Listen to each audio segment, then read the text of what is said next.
Yeah, let's do it. Yeah, let's do it. Come on. Yeah. Fuck with your boy. Yeah. It's Santana. Once again. Hey man. Oh yeah. We see do this. Yellow. Chill. Yeah man. I'm back at it. Come on. Today's a new day. Got the booty up in the suitcase. So go uptown to Harlem. Tell them that I sent ya. Tell them it's August, I'm going to November. I need a couple birds, get a broad, have them sent up. Call my bird, get my broad, have her sent up. Call my niggas, call my squad, have them sent up. Yeah, I see a town I'm liking. See some niggas getting money in a town I like it. Yeah, I run up on them with the pound and light it like it's my block now, alright? Yeah. He understood me quite clear. Then that thing bang out and rang out the side of his right ear. But y'all don't hear me, so I need you to buckle your seatbelt. Tell a friend that Joshua Lee is live. Turn the fuck up. Get your smoke, get your drink, get your Bible, get your incense, get your sage. And please, vibrate higher. Let's go! Yeah, let's do it. Come on. Yeah. Fuck with your boy. Yeah. It's Santana. Once again. Hey man. Oh yeah. We see do this. Yellow. Chill. Yeah man. I'm back at it. Come on. Today's a new day. Got the booty up in the suitcase. So go uptown to Harlem. Tell them that I sent ya. Tell them it's August, I'm going to November. I need a couple birds, get a broad, have them sent up. Come on, Bryce. Call my bird, get my broad, have her sent up. Call my niggas, call my squad, have them sent up. I see a town I like it. See some niggas getting money in a town I like it. Yeah. I run up on them with the pound and light it like it's my block now, alright, kid? He understood me quite clear. Then that thing bang out and rang out the side of his right ear. And I got back to my business, back to my bitches, back in the kitchen at Pyrex Vision. I let that white stuff sit in. Get hard, get rough, get to the block and picture. Come on. Yeah, I'm sorry, but this is how I'm living, and this is how I'm getting. Come fuck no war. Let's go about handle. Listening to gangster music. Hey, I stood at home here on the chrome in the zone, blinking the candles. Watching how the gangsters do it. I stood at home getting down from my big chicken sandwich. When I see death around the corner, I gotta stay high while I survive in a city where the skinny niggas die. Bryce. It's the city where the skinny niggas ride, yeah. 4 or 5 send me on their side, yeah. Twisting while they drive, yeah. Liquor shot, kill Big Pop and Pac, yeah. 1 more for Sean locked inside, yeah.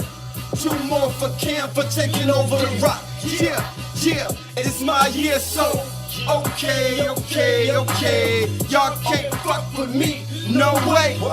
Jose or Hector Camacho, check blowing Racho, just clothes and tacos.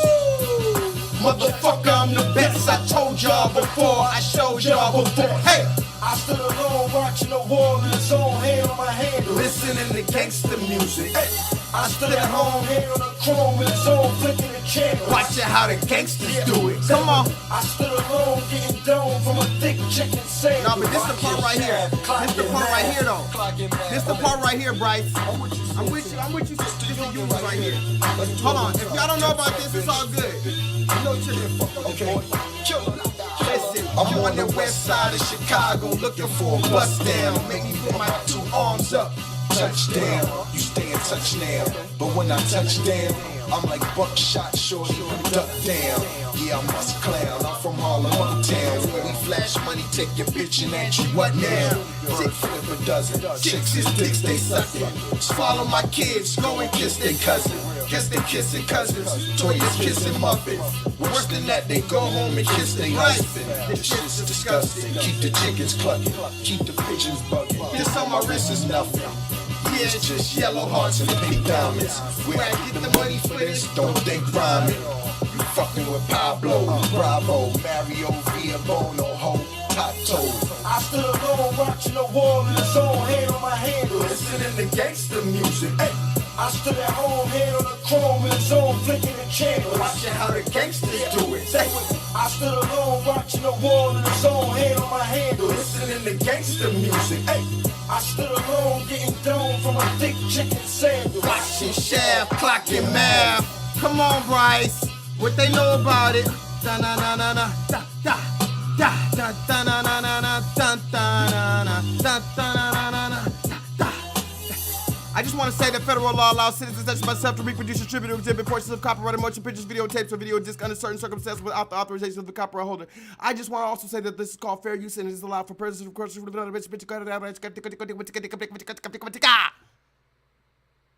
Let's get it popping, guys. I don't even have much time to waste. We're not even gonna start with all the bull stuff. You already know what it is. Fair use, YouTube. Anything I show tonight can and will be used against me in the court of law. But I don't give a fuck. Everything can be used and will be used against me in the court of law, but I don't give a fuck. Okay? So, here we are again, back again today with a very special, very informative video. I told you guys I might be here on Monday. And I am.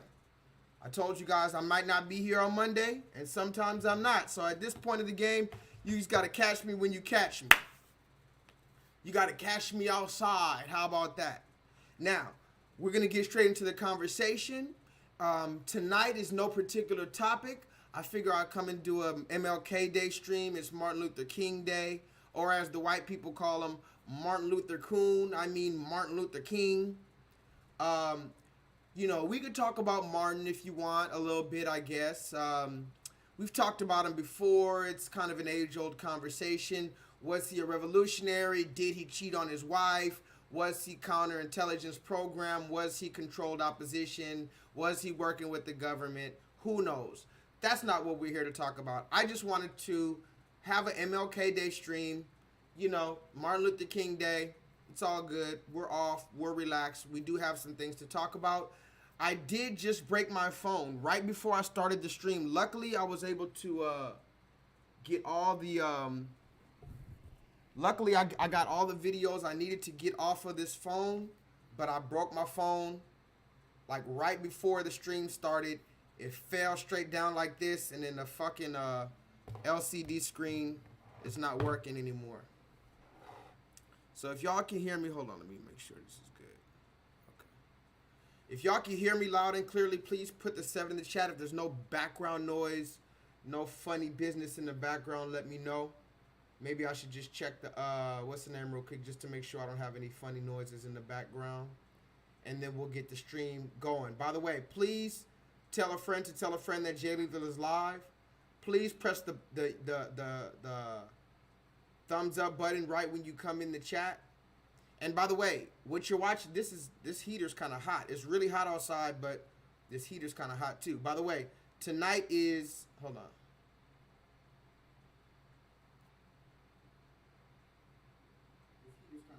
By the way, tonight is, hold on. Hello, hello, hello. Mic check, 1 2 1 2. Mic check, mic check. By the way, tonight is, hold on. Mic check, mic check. Hello, hello. Mic check, 1 2 1 2. Mic check, mic check. By the way, tonight is, kind of have a little bit in the background. I feel like I have a little bit of noise in the background. All right, remind me before, okay, hold on, let me see.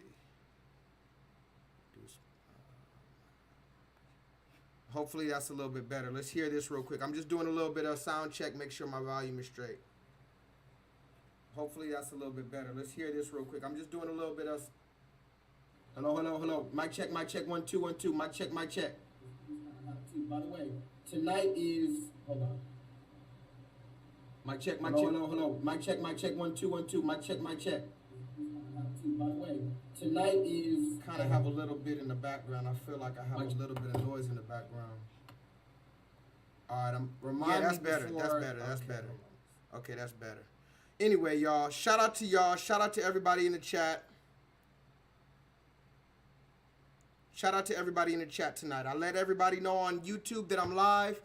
I guess I should put this on a post on YouTube maybe, because I guess I could put a post on YouTube that I'm live right now, right?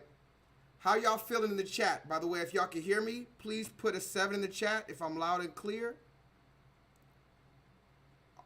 Everybody get settled in. Please tell your friends and tell a friend that J-LEETHAL is live. Let me find. Let me see something. I'm gonna make a post on YouTube to let everybody know that I am live. Cause you know how YouTube is. We already know how YouTube is, guys. We got a lot of stuff to talk about tonight. I did just break my phone, so there's that. We are live. Hold on.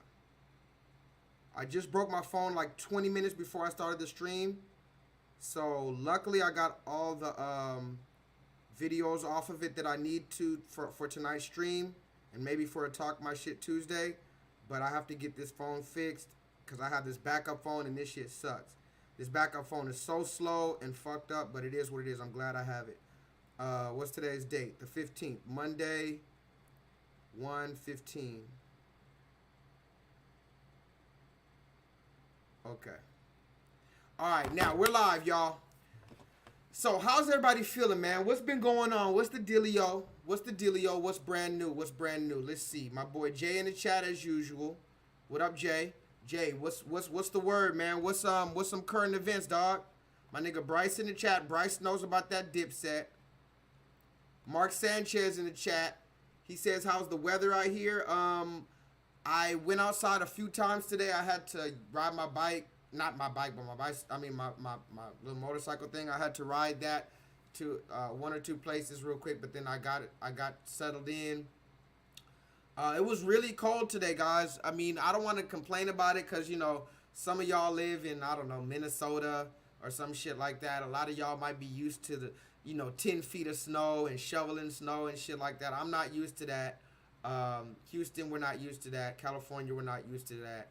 So everybody gets real scared out here because it's really cold and they have some Arctic blast. And a few years ago, actually, we had a similar Arctic blast around this time. And the power grid went down for 3 days. It was a whole big debacle. A lot of people, some people died in that. Homeless people died. Animals died. It was really crazy. So, Houston is not really prepared for really cold weather. When I went outside, it was snowing a little bit. I don't want to call it snow. I'll say it was ice. There was ice on the cars, and you could see the little ice coming from the sky, but it wasn't really snow. It wasn't really hail. It was just kind of like very small pieces of shaved ice.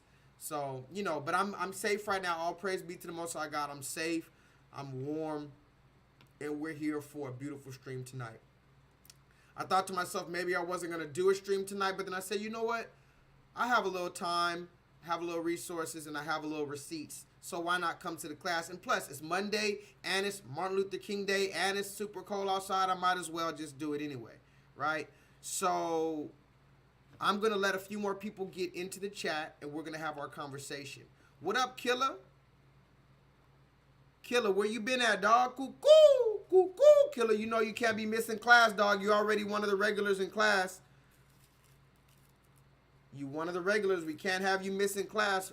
Remember, I'm very aware of all the students who are in attendance, and I understand everybody has a life and everybody has work, and I go live at weird times. But hey, it is what it is. If you cannot watch these streams live, please watch them back. Anyway, it's 9:30 right now, and as you guys know, the time goes by that fast. So let's get our stream going. Does anybody remember, matter of fact, the name of last week's?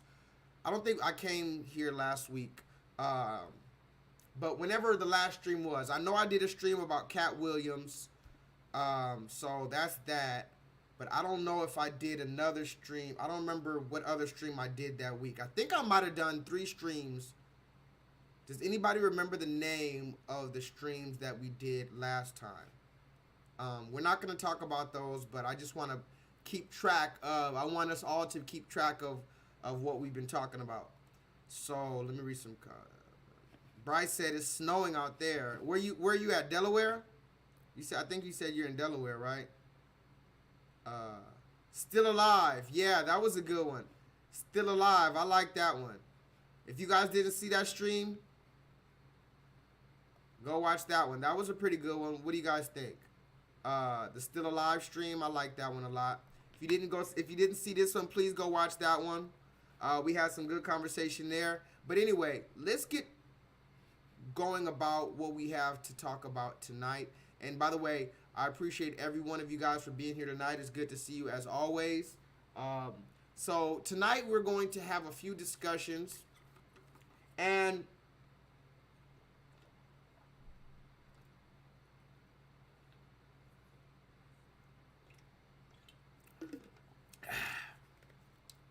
we're going to have a few discussions tonight, y'all. And we're going to do a Talk Our Shit Tuesday tomorrow where I'm going to do a few reaction videos. Now, there's been a lot of current events happening recently. And as I told you guys, I try my best to stay on top of the current events. But at the same time, I got a lot of shit going on. And I also told you that I can't just overwhelm myself with the current events, because then I'll lose my fucking sanity. But there has been a lot of current events going on, and I wasn't able to put... That's what I didn't do. I didn't really put the videos in order. It don't matter. I'm going to figure it out. But there has been a lot of current events recently. One of the most current events that I want to talk about, I guess I should probably talk about that first. Ooh, that's a good one. I got some good receipts tonight, guys.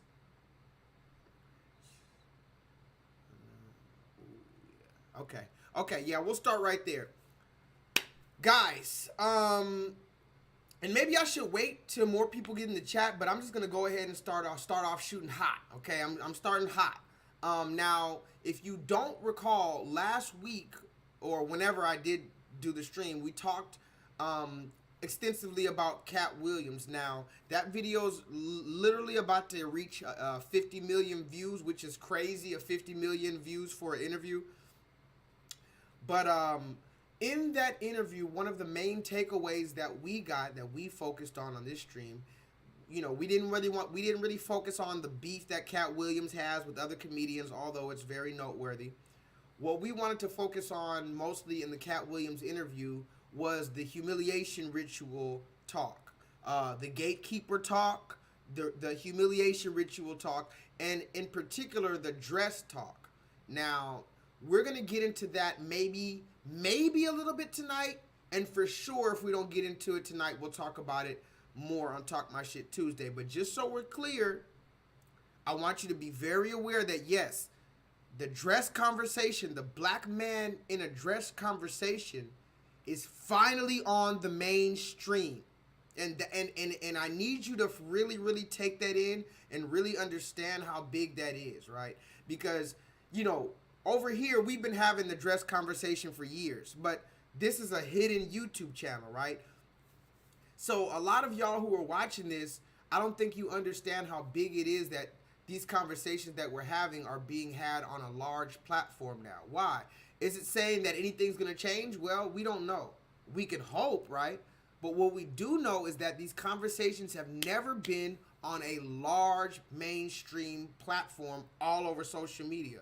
They've always been contained to small pockets and small shadow realms of the internet, you know, and conspiracy theorists, crazy guys on the internet were the ones that were talking about this, and they can easily laugh us off. But when you have some of your more credible or more respected celebrities, and this is what I tell Solo Dolo. What up, Solo? Solo, this is what I tell you about the celebrities all the time. I understand, you know, we shouldn't worship them and all this, but we do have to understand what celebrities mean to America. Now, remember, I think I was watching a documentary on North Korea or something. Correct me if I'm wrong. I know North Korea for sure doesn't, but I think even China, I don't know. But okay, let's just say North Korea, just for all intents and purposes. North Korea doesn't have celebrities. Now, of course, I don't want it to be like North Korea where the only celebrity is fucking Kim Jong-un, right? Or Kim Jong-il, whatever. But if you go to North Korea, they don't have celebrities. The only person that they really like worship, which is not good either, is their dictator. But they don't have celebrities like that. So in that culture, we wouldn't have to have necessarily conversations about celebrities. But then again, they have such a dictatorship that they're going to already tell you what to do. See, out here, we don't have a dictatorship. We have a quote-unquote democracy where it's still what they say goes, but they give you the illusion of choice. Somebody put that in the chat. The illusion of choice. And then that's where the celebrities come into play. The influencers, remember I did a whole stream on that? The influencers come into play in a society where a democracy and a free will and liberty and justice for all reigns. The celebrity comes in to make you feel like, oh, this is a person I trust, this is a person I love, this is a person I respect, and this person is choosing to get the vaccine. So I'm going to get the vaccine because Michael Jordan, who I love and respect since 1992, he got on camera and he got a vaccine and he told us we should get the vaccine. This is where celebrities are important. So although we do understand that the celebrities are not necessarily important to us, we have to understand how important celebrities are to America and to the people who we're trying to reach and talk to. So without further ado, we're going to have our conversation. But just remember that these conversations that we're having tonight, the conversations that we've had 3-4 years ago, 3-4 weeks ago, are starting to happen on the mainstream. And I'm not tooting my own horn. I don't give a damn if Kanye or if Cat Williams, whoever else, says the same shit that I've been saying for years. That doesn't matter. You're not going to see me getting mad. They stole from me. They stole. I'm the one who said the dress humiliation ritual, that's a Illuminati Shriner ritual. I'm not going to do that because the main reason I want to have these conversations is so that they can get on the mainstream. So it doesn't matter who gets it on the mainstream. So that's what that is. So let's talk about some current events. This is a current event that I think is very important. Talk to me, guys. Immigration. Let's just go ahead and get, I wasn't here last week. Let's go ahead and get straight into it. Immigration. Guys, talk to me in the chat. How do we feel about immigration, guys? Awkward. Oh, and I'm going to read some comments. Because, what up, Ravine? Ravine, how do you feel about immigration? Now, when I say this is a deep topic, and I caught myself earlier saying, wait a minute. Am I falling into like America's like plan of division, right? So let me tell you what I'm talking about real quick. I think this is a better thing because it's been going all over social media a lot, and all over the news a lot, and I haven't talked about it really. I mentioned it here and there. I think I might have showed a video or two from New York, these people coming in from Venezuela and all this stuff, but I told you I'm not too much into politics unless I need to be. So I'm going to be the main one and the first one to tell you, although I'm going to talk about this immigration thing, I don't know much about it. And what I mean by that is this. I don't know when this immigration problem began, when it begot. Was it a thing with the build a wall? Somebody tell me. I'm literally dumb. But I'm going to tell you where we stand today. From where we stand today, it looks like everybody's talking about immigration, and it looks like people are coming here from all over the world in vans and caravans. And I don't have all the videos to show you because we have to move forward, but you can go look up all the recent migrants who've been coming here and the discrepancies and the problems that's been going on. In particular, I believe in New York and in Chicago, where the residents, in particular the Black American residents, have been very vocal about immigrants coming from all over, not just Latin American countries or South American countries or whatever, but from what I'm hearing, Europe and China and Africa. I mean, what is going on? Tell me in the chat. I'm gonna read some comments. But when did this start happening? I know it's always been a thing like get these illegal immigrants out. I always know about ICE and La Migra or whatever, and the illegal aliens. I know about that, but when did it get to the point where they're just funneling in hundreds and thousands of people? You should see some of these videos, guys. Maybe on Talk My Shit Tuesday, I'll be able to go deeper into it. But from the videos I've seen, there's buses and buses and buses coming in. This is the first question I have for you before I even show you what I have to show you. When did this thing become so out of hand, and where everybody, like, did they just start passing out tickets all of a sudden? Is this something that I don't know about? Did something recently happen to where everybody said, okay, let's go to America? I need to know. I'm sure somebody in the, what up, Buckshot? I'm sure somebody in the chat is able to tell me something. Chucky, did I just see you in Ringo reaction channel? Shout out to Ringo. Although Ringo, I do like Ringo's channel a lot. The thing I don't like about Ringo's channel is he doesn't allow for anybody to disagree with him. He starts blocking people the moment you disagree. He doesn't have a chat where anybody can call in. He just wants to preach his stuff and then and talk down to everybody or talk at everybody. But was that you that I just saw like an hour ago in Ringo's chat, or 2 hours ago? Oh, that was you, exactly. See, I'll be in these streets. So tell me, Chucky, when did this immigration thing become a problem? When did they start coming in by the hundreds from all over the world? Like, what's going on? And by the way, yes, Ringo was also talking about the immigration thing. Speaking of which, you're right. He was talking about that, and he was going off, and I didn't hear him all, but he was, that's the thing. He be missing some points, and that's why you need to always listen to your chat. You know, you're not always right. Nobody's always right.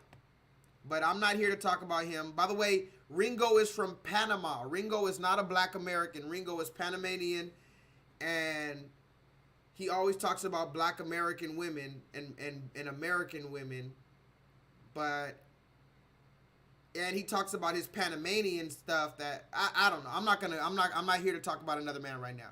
Let's talk about the immigration problem. And you know what? Let me tell you why it's a problem. I'm gonna read some comments, but let me tell you why I'm talking about this. How about that?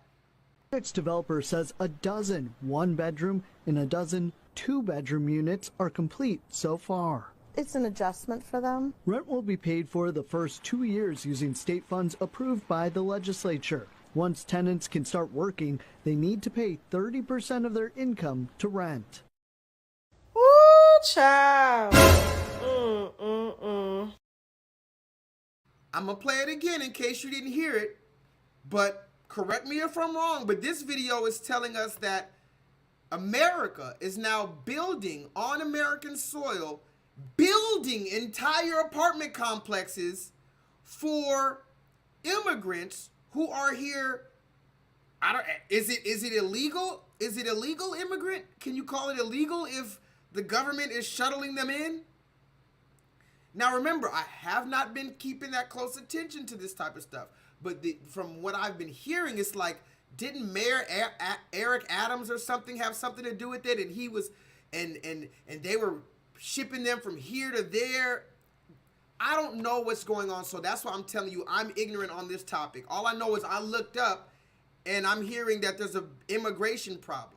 Now, the reason why I'm asking when did this get to this point is because is this political theater? Is this political strategy? Because you know the election's right around the corner, so this needs to be an issue that needs to be solved. Is that what's going on? All I know is this video is telling us that they're going to allow people who are here illegally or legally, or they're not residents, and they're seeking asylum, so they're building entire apartment complexes for them, letting them stay there, ladies and gentlemen, for 2 years. Its developer says a dozen one-bedroom and a dozen two-bedroom units are complete so far. It's an adjustment for them. Rent will be paid for the first 2 years using state funds approved by the legislature. Once tenants can start working, they need to pay 30% of their income to rent. 30% of their income to rent once they start working. So now, and so they're going to be introduced into the job force, right? So they took her job. Somebody put that in the chat. They took her jobs. And that was obviously a joke from South Park. If you never saw that episode, don't worry about it. But I'm wondering when all this, because you know I like to follow the timeline of things. That's what's important about having the receipts and following a timeline. You can gain a further level of clarity and understanding, because as it is right now, we're just looking up and it's like, wait a minute, all these migrants or immigrants, or what's the difference between a migrant and an immigrant? I have a million questions. Let me read some comments. Cause yes, we're gonna have to get straight into it. And this is something that Ringo didn't want to hear, but you're gonna have to hear it somewhere, nigga. You're not a black American. So you can't get mad at black Americans when we say that America needs to handle its house first. It needs to clean its room before it worries about the living room of somebody else. So what I'm talking about is America building apartment complexes with free rent for people who are not even from here, but in the same breath, they say we have nothing for black Americans and you need to pull your bootstraps up even after what we've done to you. So this is where people like Tariq Nasheed, although obviously there's a lot that I agree with him, disagree with him. But so I'm never completely just endorsing another person, but this is where conversations need to happen. When Tariq Nasheed has a conversation about black Americans and he talks about how, for instance, nobody says that a Jamaican is being, you know, divisive when they say I'm Jamaican. That's a fact, guys. Let's call it a buck. And I'm gonna get into the rest of the conversation. We have a whole lot to talk about tonight. Just kick back, you know, relax, simple little champagne. Let's really pop this shit tonight, guys. Because a Jamaican is not called an African Jamaican. So why are we African Americans? A Haitian is not called an African Haitian. Why are we called African Americans?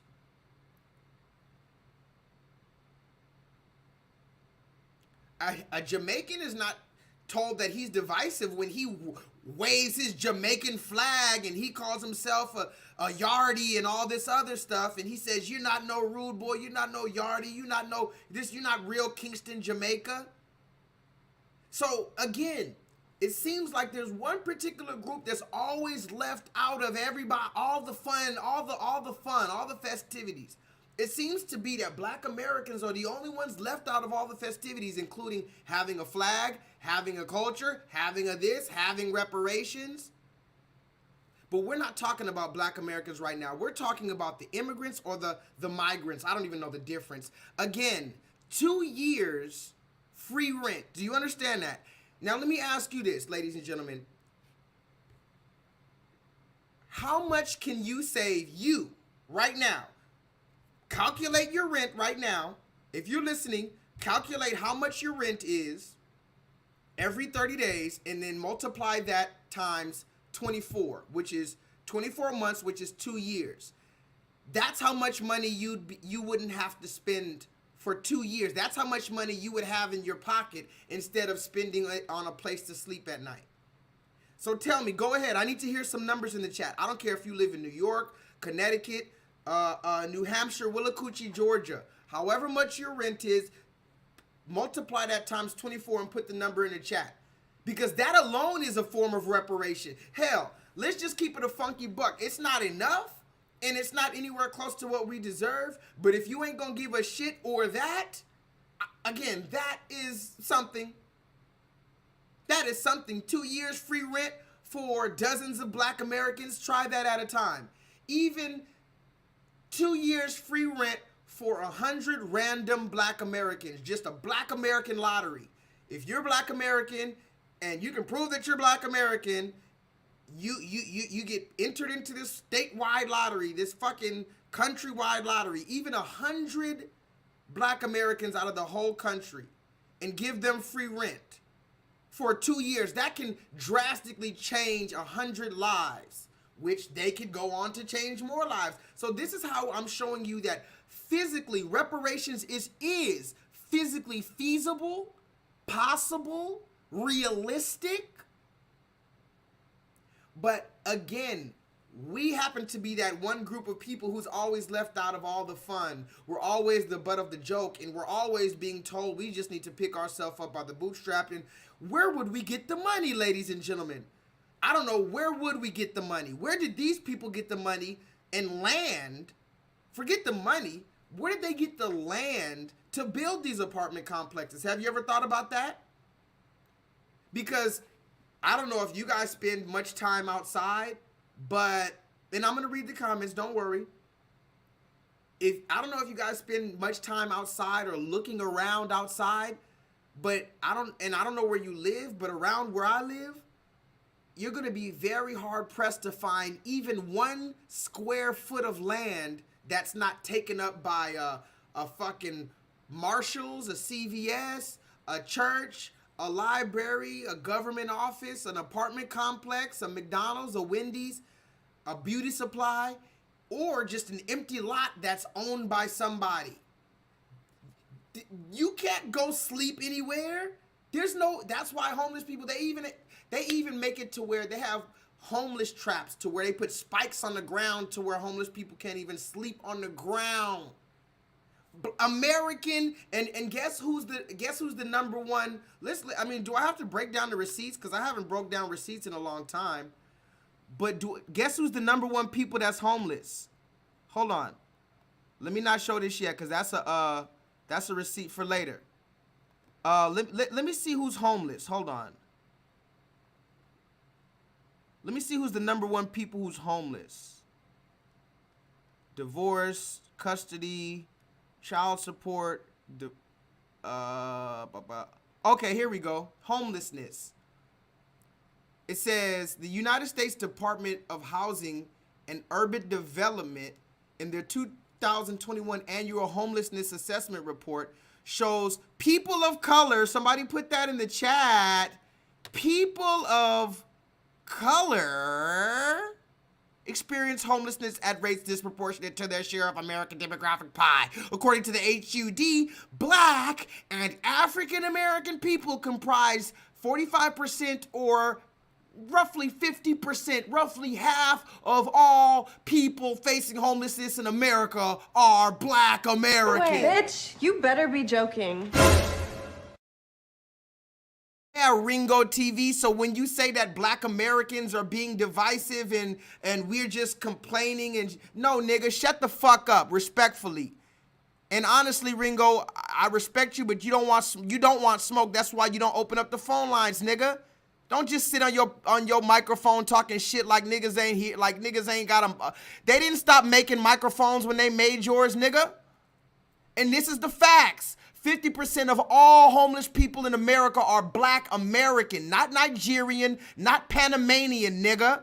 Black Americans. So when we have this conversation, you'd best mind your motherfucking business and sit your $5 ass down before I make change.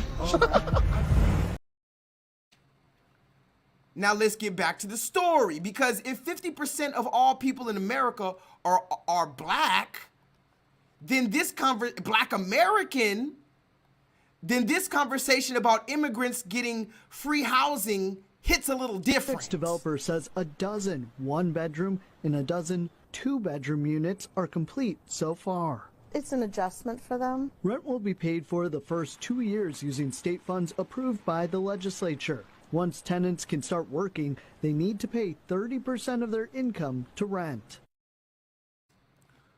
Now, I still don't see any numbers. Maybe y'all don't want to put the numbers in the rent in the chat because you would feel bad. Like, you feel bad. You don't even want to say how much you'd be saving. But I need to see at least one number in the chat. Can somebody, you know I'm a runaway slave. But shit, let's just say I pay $1,000 of rent a month.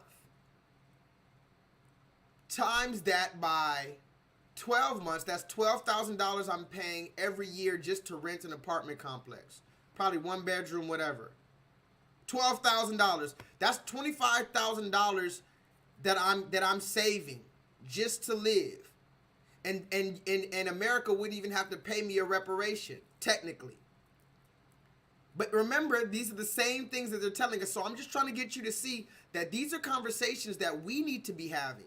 This immigrant conversation, again, I have no real dog in the fight, but I kind of do. And I told you about the discrimination that I've been facing at my job, where the red man, the white man, has been putting Latino people over me. But that's a different, it's technically not a different conversation. It's really the same conversation, guys. Because remember when, I think there was go look this movie up. I saw this movie a long time ago. There's a movie, it's literally called this. There's a movie called A Day, I think it's called this, A Day Without a Mexican. Go look that up. Somebody give me a thumbs up in the chat. Go Google it and tell me if that's a movie and tell me what year that came out. A Day Without a Mexican. It came out a long time ago. I think I even saw it in the movie theater.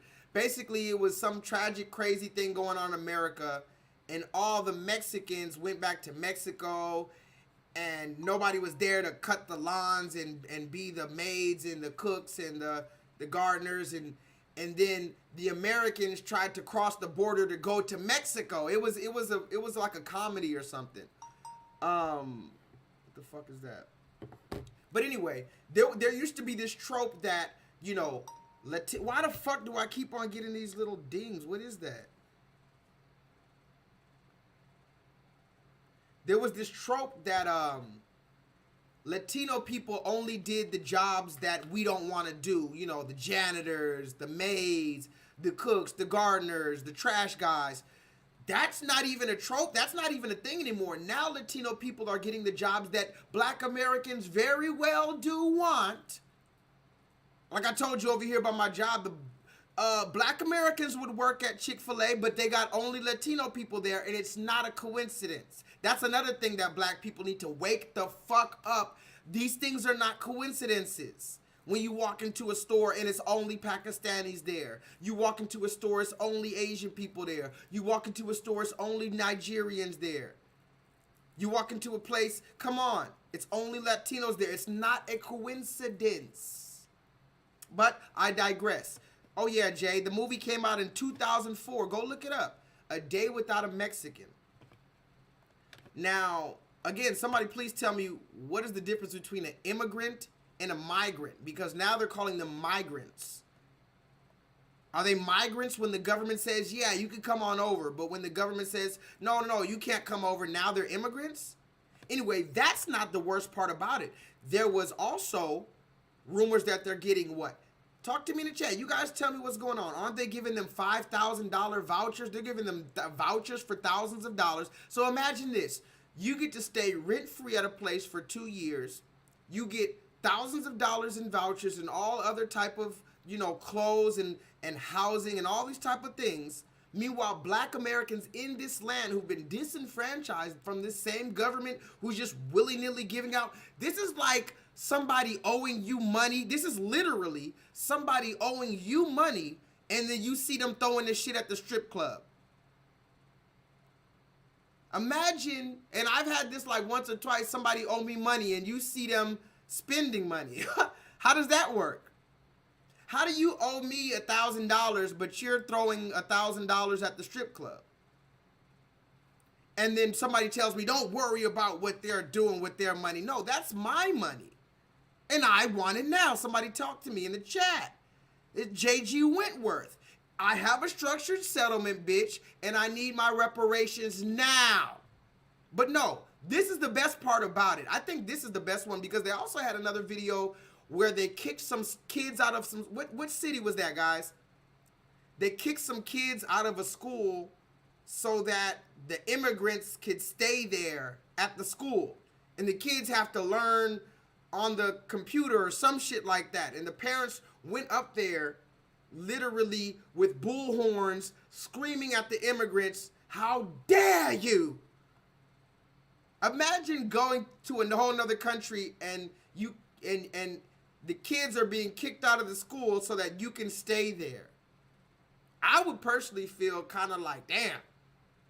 But out of all the different videos that I saw, this one has to be, of all the videos, I think this is the most, as shout out to ZZ, this is the most egregious of all the videos I've saw about or seen about the immigrants. But wait, there's more.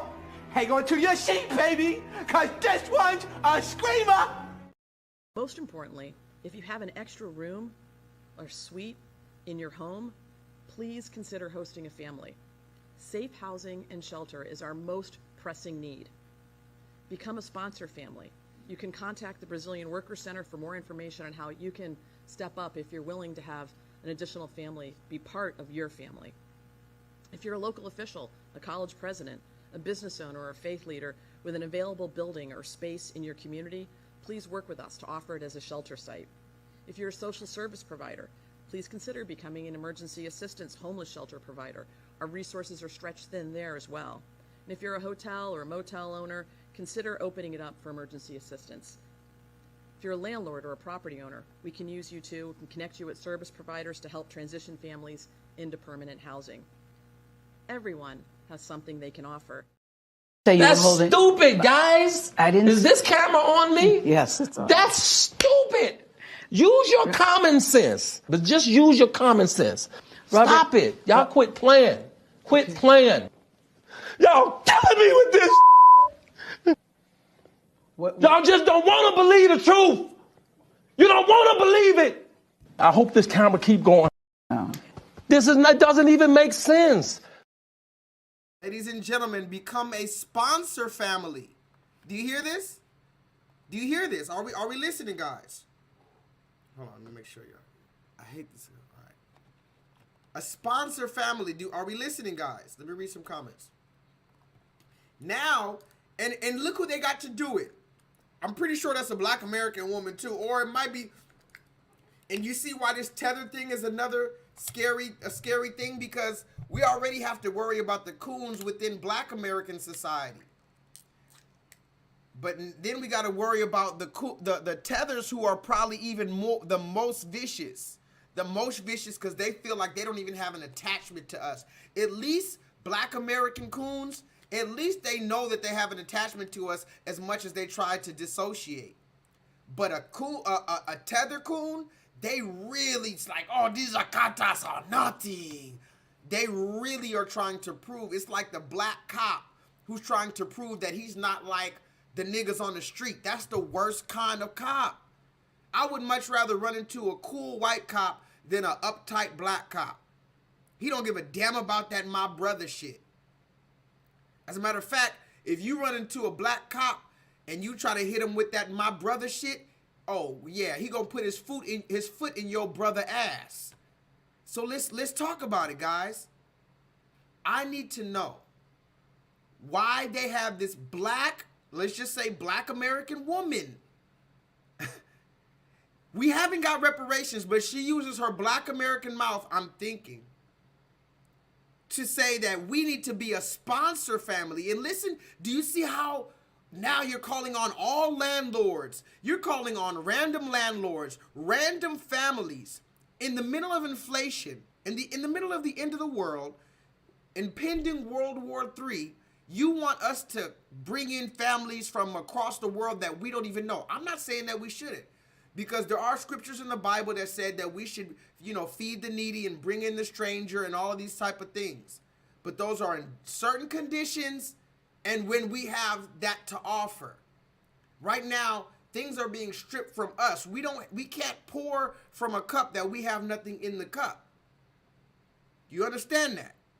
So when you get this Black American woman to say we should become a sponsor family, and then she calls on hotels to open up your doors for them. When did they do this for Black Americans? Did they do it on Juneteenth? Did they do it on Martin Luther King Day? Have they ever opened their mouth and said, you know what?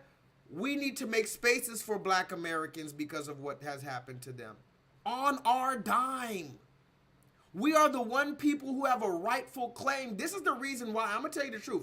This is another reason why all these other nations, including these black people that are not from America many times, they have such a problem with us, because we rightfully have a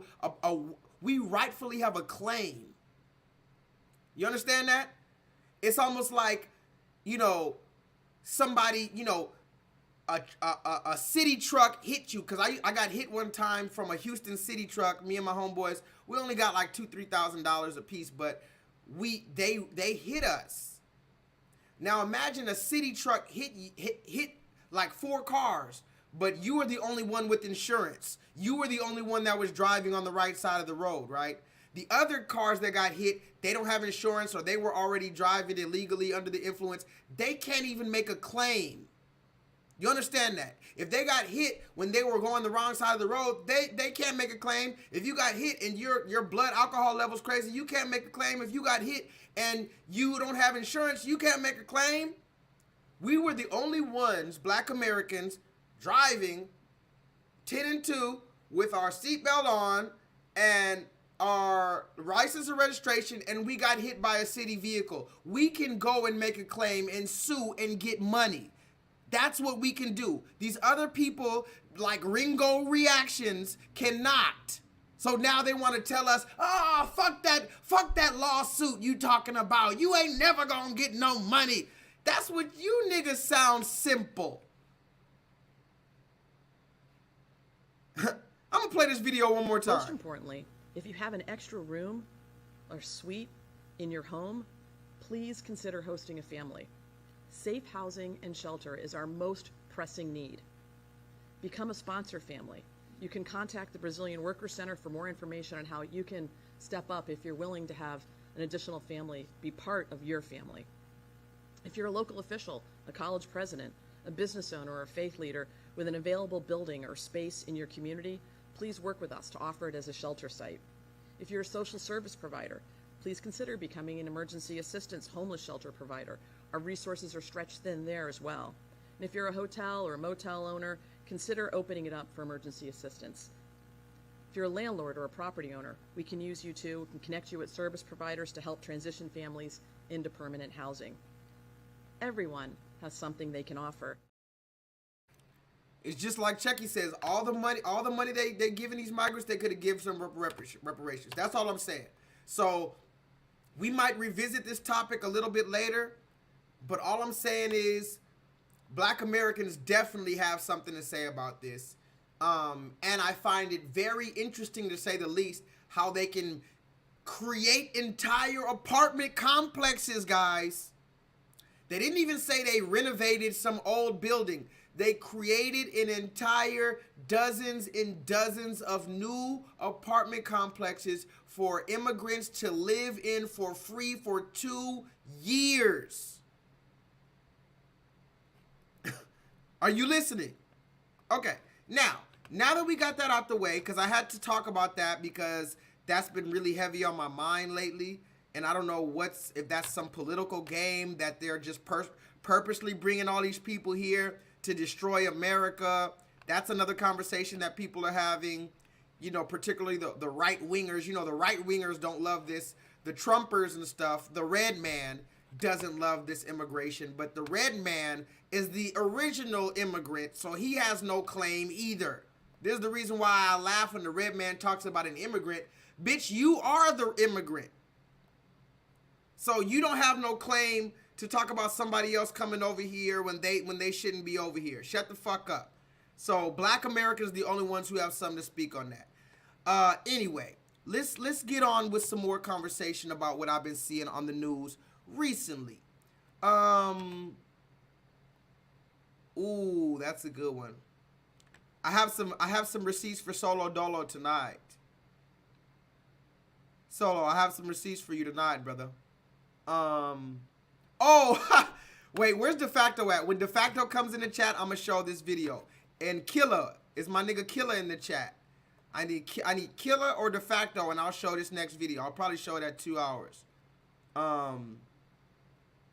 Cause I got some good videos. I just don't want to get into it, but fuck it. I'm here. Let's talk this shit, y'all. Let me read some stuff to y'all real quick, and I'm gonna show you some more videos real quick, cause I do have a lot of stuff to talk about. The color purple. Let's talk color perp. Let's talk that perp. Has anybody ever? I still haven't seen it. I haven't had the time, and I really don't have the energy to watch that shit. The color perp. Have anybody seen the color perp? Perpy. Hold on. The color perpy. Now here's a funny thing about this movie, The Color Purple. This is another current event, I guess you could call it. The movie The Color Purple is a mammy's wet dream. Now, if you haven't seen the movie, well, good. And I don't suggest you see it, but I did tell my people we should watch the new one just so we could laugh at it and see where all the shenanigans are. However, let me show you some recent things that I found out about this movie, The Color Purple. Now, have anybody seen the new Color Purple?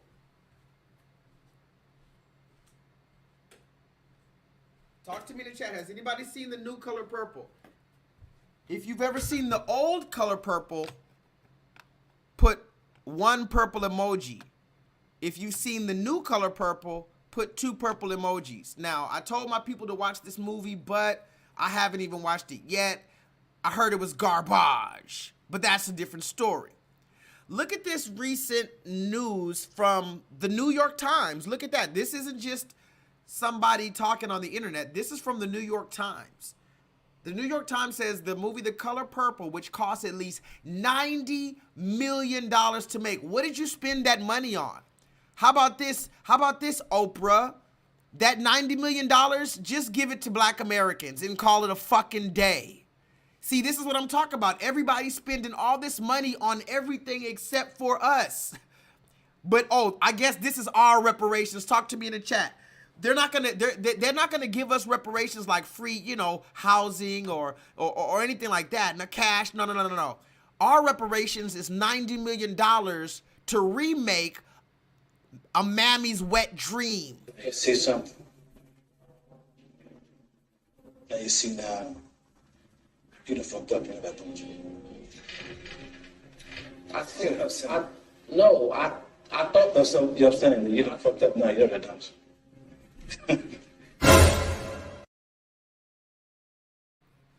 Killer, have you seen this movie? The Color Purple. It says it costs at least $90 million to make and another $40 million to market, right? So that you're spending $130 million on this bullshit ass movie. It struggled at the box office its second weekend, selling less than 5 million tickets in its second weekend after nearly setting a record when it opened on its first weekend. Now, here's the funny thing about that. This is easily understandable. How? The reason why the movie set records to begin with is because black people were interested. This is a classic black movie, even though it's complete bullshit propaganda and fear porn. This is a Black American love story, let's call it that. So Black Americans went out to support it, as they do with everything else that they support when it's Black American. But after they realized it's complete bullshit, and once Taraji P. Henson was shitting on it, and they realized that Oprah's not somebody and that's another thing. People are starting to turn on Oprah. Somebody put that in the chat. It's a beautiful time to be alive. People are actually starting to turn on Oprah Harpo Winfrey. What? And that's kind of hard to do, guys. Ladies and gentlemen, do you know how hard it is to turn your back on Oprah Winfrey and these glorious fucking tits?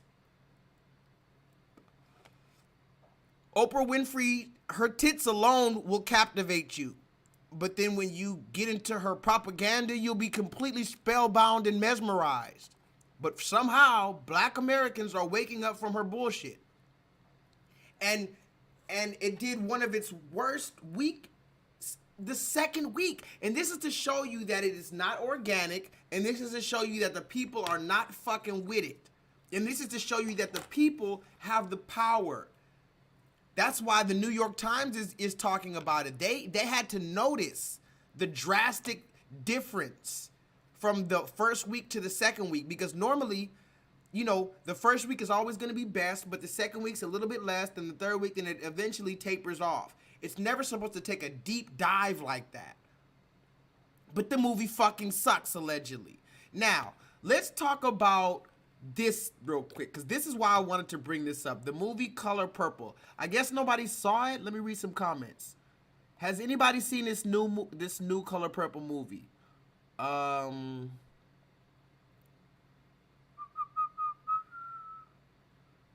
I don't think anybody in the chat said that they've seen this new Color Purple movie. Okay, well, this is the reason why I wanted to talk about that movie, guys. The woman who wrote it, does anybody know who wrote the movie, or should I say the novel, I guess, because I guess it was originally a novel. I don't, again, the new movie is supposed to be a musical because it's supposed to be adapted from the Broadway play, I believe.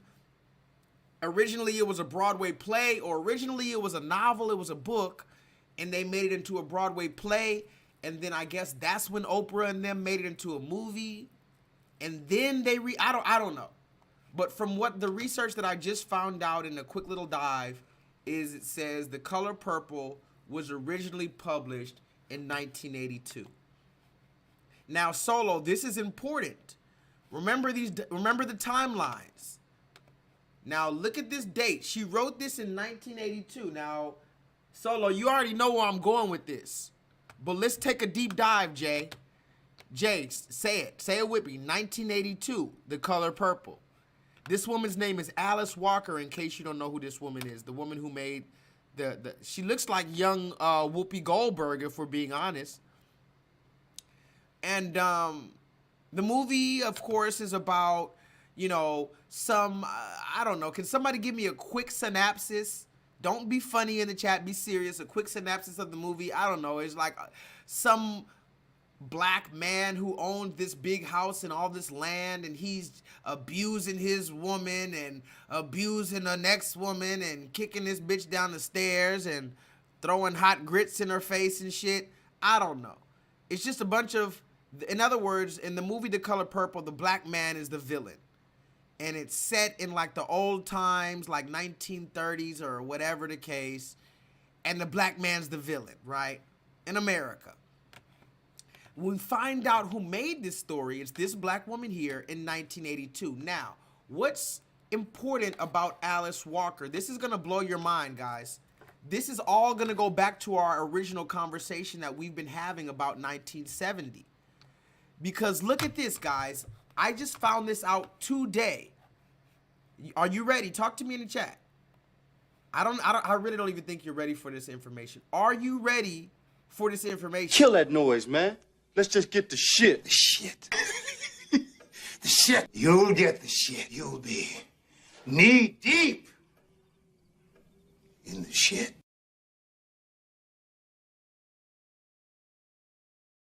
Now, look closely, guys. The Color Purple, 1982, was written by Alice Walker. Now, look at this, guys. Alice Walker began teaching and writing poetry and short stories and essays in Solo Dolo in 1967, Solo Dolo. She began writing her poetry. She married Melvin Rosenman Leventhal, but get this, he's a Jewish civil rights lawyer. No, but that's not even it. And the couple became the first legally married interracial couple in Mississippi. Shame. Shame. Shame. Shame. Shame. Shame. Shame. Shame. Shame. Shame. Guys, this is mind-blowing information. This is this woman's husband. She married him in when, Solo? 1967. Who is he? The Jewish man, a Jewish civil rights lawyer. This woman that wrote The Color Purple was literally the first woman to legally be married to a white man in Mississippi. You're a stupid dumbass. Dumbass. Where's my nigga Bryce? Because Bryce said something very important. Let me see if I can find Bryce's comment. We are definitely living in a simulation, Bryce. There's no way that the woman who wrote The Color Purple, one of the most possibly damaging movies for Black American relationships in America, there's no way she married this white man in 1967. She married this man in 1967, the year before Martin Luther King died. So we're talking about Martin Luther King Day. Talk to me in the chat. We're sitting here talking about Martin Luther King Day. No, this woman doesn't care about a Martin Luther King. Martin Luther King was still alive, getting spit in his face, and this woman was trying to get married to this red man. Wow. Wow, that's insane. Hold on. Let me see if I can find this picture for y'all. Remember this woman right here who tried to set Martin Luther King's house on fire? I put a video on my channel. I don't know if we ever really talked about it, but this woman allegedly was trying to set his house on fire. I don't know. But yeah, guys, it's kind of a serious thing. This woman here was literally married to the red man, and I'm gonna show you a picture. You think I'm joking? This is the woman that wrote The Color Purple, guys. I think we live in a simulation because these pictures shit look photoshopped. Am I tripping, or do these pictures look auto-generated or something? I don't even know what's going on, but go Google Alice Walker's husband. These are the pictures that come up. This is the woman that wrote The Color Purple. And it's so mind-blowing to me that I honestly can't believe it. My mind is just blown. She began, look at this. Alice Walker. Let me read some more, just in case you think I'm joking. Look at this. In 1965, Solo Dollar. So this is why we always say there's a grace period from when the black man was taken out of the household. The real answer is 1970, but truly and honestly, we can say in 1965, 64, 63, the seeds were being planted for the black man to be taken out of the household. Every time we do these streams, it goes further and further back. I always knew that by 1970, it was a wrap. That's why I said it's 1970. But truth be told, Aretha Franklin made the song R-E-S-P-E-C-T in what, 67, 68? She was already popping her shit. That was the first hot girl, Aretha Franklin.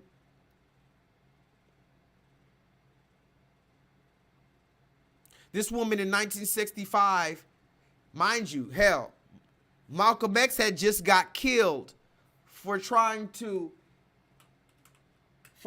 say that you shouldn't spit in our face.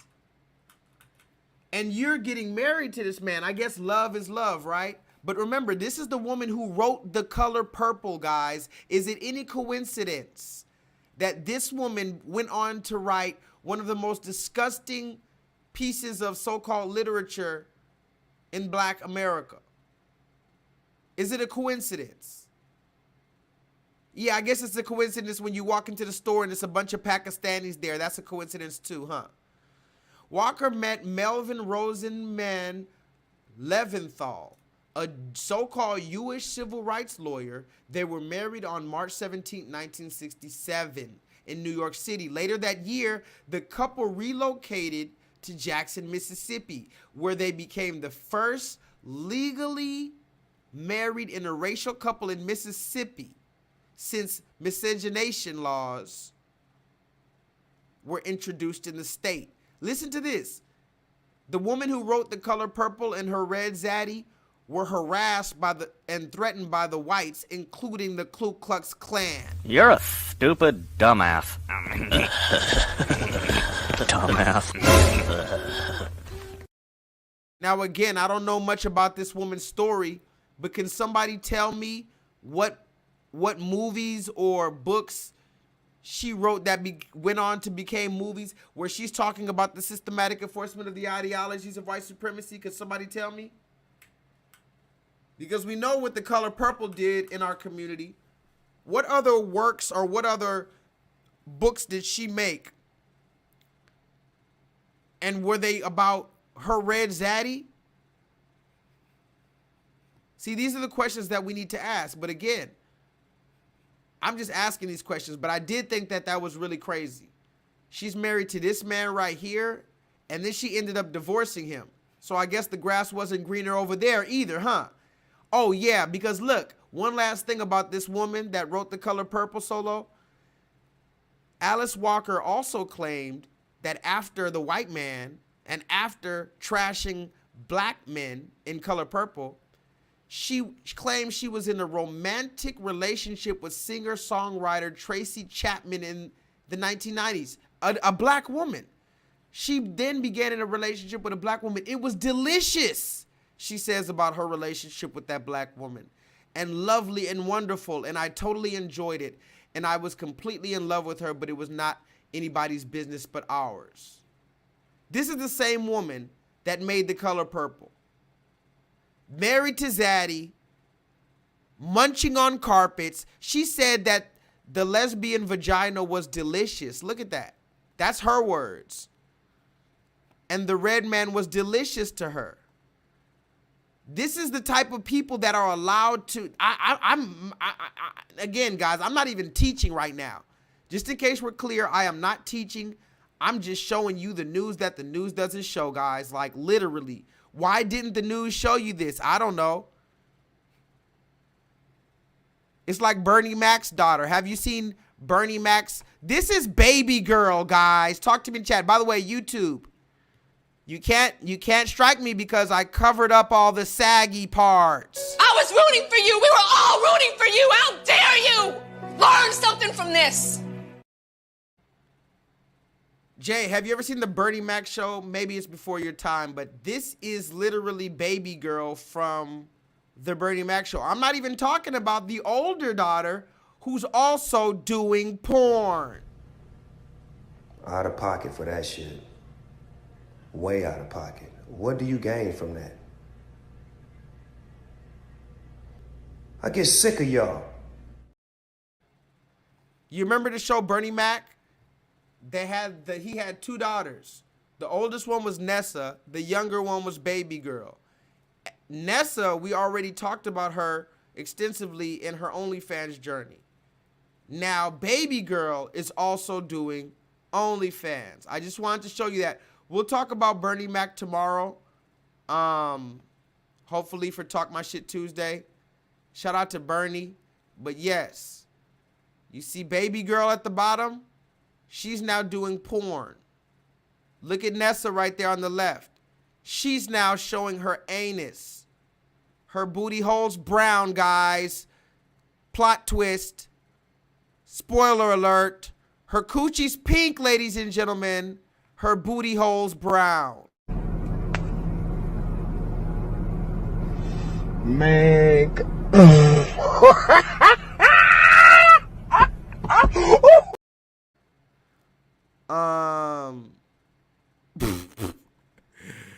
Yeah, guys. I don't know. So, I do have a lot of receipts. Like, I could just randomly show you receipts. Like, for instance, I think I'm going to show this one tomorrow. Yeah, I'll show this tomorrow because I have a whole conversation about the dress. I'm going to talk about Bernie Mac tomorrow. I'm going to talk about the dress, what Cat Williams was talking about, because I have a lot of shit to talk about. I'm gonna show you this picture, but I'm going to show you again tomorrow. This picture right here is completely, you know the word that I'm going to say, but I don't want to say it because I don't want to get a strike on YouTube. But this word, we're all thinking the same word. Yes, that's the first word that came to your mind. That's what word it is. Now, I want to show you something about this picture. This picture is interesting because these are not black men. So it's not really threatening to the white race. It's not really doing anything. It actually can be funny. You can allow these dudes to be flexible with their masculinity because they're not black American and they're not black men. And so it's, even if they were gay, so what? It doesn't hit the same. Now I need you, now mind you, all these are actors. The dude in the middle, that's Seth Rogen. The dude at the bottom, Jonah Hill. These guys, they're all friends, but they're all actors in Hollywood. But I need you to imagine this picture if this was Michael B. Jordan and Will Smith and, right, whoever else, Samuel Jackson and fucking whoever else, Donald Glover. If these were all black men, this picture would be perceived very differently. And we need to be aware of that. Whether it's fair, unfair, it doesn't matter. I'm trying to get you guys to see that when we talk about this dress conversation, this is a very particular thing to black American men, because white people do it too, but so fucking what? They can afford to do shit like this. But let's get back to it. Speaking of, no, let's not show you that. I'll show you that later. Let's show you that later. Let's get back to some videos, guys. Thank you guys for joining me. You know, I'm just here Monday night. Talk to me in the chat.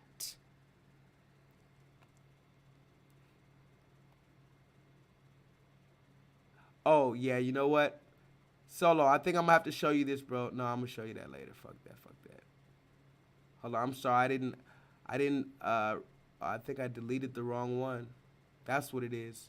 I deleted the one I wanted to show you, but I still have some other one. Hold on. Single mom. Oh, okay, fuck it.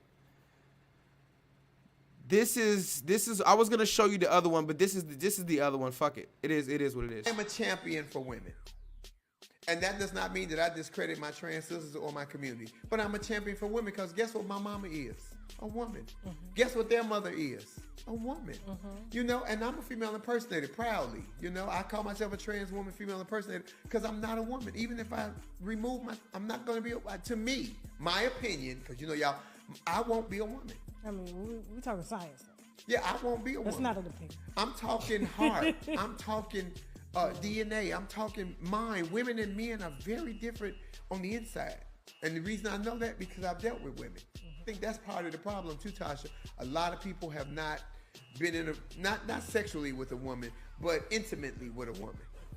So they won't understand that how a woman feels, because no matter what I present, make me angry, he show up. Just like most of my trans sisters. That's why you see them on the damn thing. You get mad, they snatch their wig off. I'm still a motherfucking man. So it wasn't me, it was somebody else. But if you're intimate, in an intimate setting, and that don't mean sex, but you get to understand how a woman feels or thinks, because we don't think like women. And women will always be in full submission to man. And they're loyal as hell. And I tell everybody that. I had another video, my bad. I had another video that I wanted to show you that would have went better with that, because Tasha's having some real good conversation. Shout out to Tasha K. She's having real good conversations.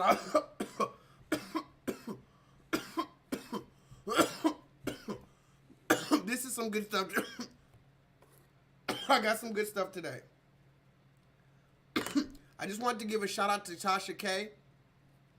And I wanted to show you that video because she's having real good conversations out here that need to be had. And I wish I could have showed you the other video. I'll probably find it somewhere later. But she basically is having conversations like, for instance, these transgender conversations that need to be had and a lot of people are uncomfortable with having. She's doing that. So I wanted to just show that because I wanted to give a shout out to her. It would have went better if I showed you the first video, because this transgender person that she talked to just said, I'm not a woman. I'm never going to be a woman. Transgenders are never going to be a woman. And I think it's important to show those type of people that are from the LGBT community to kind of destigmatize the entire thing. Not that I'm trying to, you know, cape for the LGBT community, but to show that some of them are just not as crazy as, how do I want to say this? I want to be very sensitive with this. There's a lot of people in the LGBT community who are, for all intents and purposes, normal, as we would call it. In other words, they know how to control their lifestyle. They know how to control their mind and control, and they're not going to push it off on everyone else. So I wanted to show that because Tasha K is allowing the platform for different type of people from different communities that we often ostracize, or we just say, I don't want to hear nothing from them. I'm not saying that we should or should not listen to them, but I will say it is important to give platforms for all type of people to talk. That's why matter of fact, I'll open up the phone lines. I probably got some other, I got too many videos to show y'all, but I always open up the phone lines. If you ever see any YouTuber who doesn't open up the phone lines or really read comments like that, that's a red flag. Now, I was really, okay, hold on, is this killer? I'm really waiting for De Facto to come in here to show this next video, but we got some more shit. Let's go. Oh, Solo, this is also for you. High heels on my tippies. Dough, say and Gabbana, that's on my titties. Pop me vitamins when I write the dicky. I still got the juice, bitch, by a sippy. I will never slippy like a Mickey. Stay in your Tory lane, bitch, I'm not Iggy. I know that the sensational. You cold. He cold. She belongs to the streets. Now, this is the 50. This has to be video number 50, right? This has to be video number 50, guys. At this point, it's getting. At this point, I call this the Tia, the Tia segment, where we speak about the disillusioned mother. Why do we have to do that? Because we have to. And I know it's not fun. I always lose viewers. Oh, there's the other video that Tasha made. I'll show that another day. Fuck it. Oh, here's the video that Tasha made real quick. Before I even move on to my next topic, this is the real video I wanted to show you about Tasha K. Look at this. Fighting two people already, a man and a trans girl. And then here come another cisgender woman jumping on me. I don't like that word, cis. I don't. It just means, because I mean, women can be women, men can be men, but cisgender means biological female. I've read it and it's like, I'm a woman. You're a woman. Yeah, I don't need any. It's and it type seems of like women. the LGBTQ more is now saying cis, and it's kind of like LGBTQC, and it's like I learned I learned cisgender from a cisgender woman. Yeah. Like I don't like the terminology, and it's kind of like is a woman. A woman is a woman. And so you gotta say trans is a woman. Like, okay, so if woman's a woman. But you're a trans woman. So you're a cisgender woman. No, I'm a woman. Then I'm a woman. But you weren't born a woman. That don't mean anything. I'm a woman. Okay. Caterpillars, they wasn't out. Ooh, child. Fighting two people already, a man and a trans girl. And then here come another cisgender woman jumping on me. I don't like that word, cis. I don't. It just means, because I mean, women can be women, men can be men, but cisgender means biological female. I've read it and it's like, I'm a woman. You're a woman. Yeah, I don't need any. It's and different it seems like women. the LGBTQ more is now saying cis, and it's kind of like LGBTQC. And it's like, I learned cisgender from a cisgender woman. Yeah. Like I don't like the terminology, and it's kind of like is a woman. A woman is a woman. And so you gotta say trans is a woman. Like, okay, so if woman's a woman. But you're a trans woman. So you're a cisgender woman. No, I'm a woman. Then I'm a woman. But you weren't born a woman. That don't mean anything. I'm a woman. Okay. Caterpillars, they was not born a butterfly. They had to blossom into their colors. Okay, let's talk about that. Before all of this technology and science came in, you know, and you didn't have access to these drugs and stuff, which I mean, I'm floored at what I'm hearing that teenagers can go down. Like Sydney Starr said, I paid $20 to a person in an apartment to inject me full of hormones. Yeah. That scares me. Now, again, that's the video I want to show you about Tasha K, because she's having real conversations now. Some of y'all, like Jay says, is she not tired of this already? Now, I don't know who you're talking about, but I think it's important for people like Tasha K to have these conversations. These are real people in our society, guys. You can call them crazy, but they call you crazy. Now, you ever seen that Spider-Man meme where everybody's pointing at each other, but everybody's Spider-Man? What happens when everybody's calling each other crazy in the year 2024? You have to be able to sit down at a round table with all the crazy motherfuckers and state your facts, bring your receipts, and have the conversation. Oh, you talking about Tia? Either way, think about it, guys. Listen to me closely. If you've ever seen that meme with Spider-Man, they got all those different Spider-Mans, they're pointing at each other. That's what it's like in 2024. Everybody thinks everybody's crazy. Nobody's willing to sit down at the round table and honestly, have a real discussion. I mean, of course, you're going to stick to your guns and hold your receipts and prove your point. But that's the point of the round table. When we talk about, Sir Lancelot and King Arthur and the round table, all these different knights and kings that came together and royalty, they came together at the round table to have a discussion. That means nobody's at the head of a table. When you're sitting at a round table, nobody's at the head of the table. This is why I wanted to have a discussion with the dude from the LGBT community. Conscious TV, you can go look up on my channels. I have a few videos with this dude from the LGBT community, hours and hours long.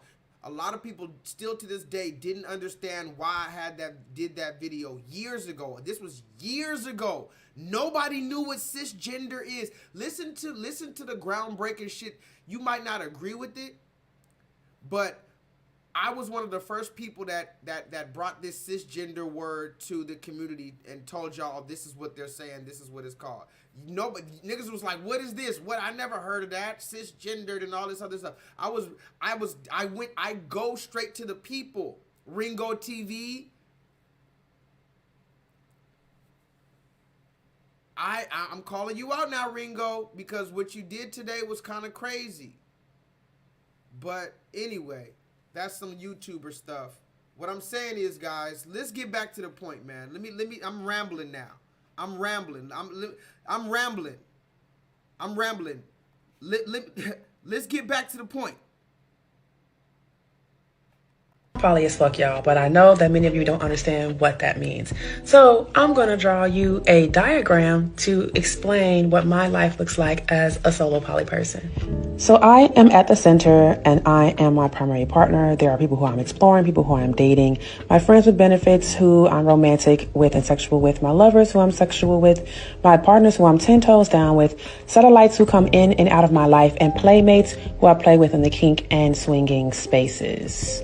My life is filled with so many beautiful people who love me, care about me, and all of our relationships are slightly different, but the love is the same. And when it comes to my sexual partners, of course, I am protecting myself by getting tested regularly.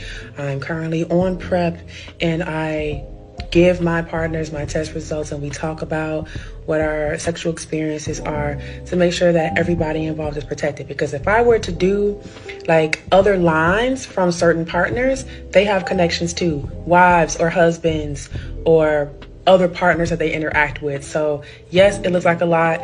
Yes, I can keep up with it all. Yes, I have calendars. Yes, I make time for all of them. Yes, we communicate. That's a part of being poly. You cold. He cold. She belongs to the streets. Poly as fuck, y'all, but I know that many of you don't understand what that means. So I'm going to draw you a diagram to explain what my life looks like as a solo poly person. So I am at the center and I am my primary partner. There are people who I'm exploring, people who I'm dating, my friends with benefits who I'm romantic with and sexual with, my lovers who I'm sexual with, my partners who I'm 10 toes down with, satellites who come in and out of my life, and playmates who I play with in the kink and swinging spaces. My life is filled with so many beautiful people who...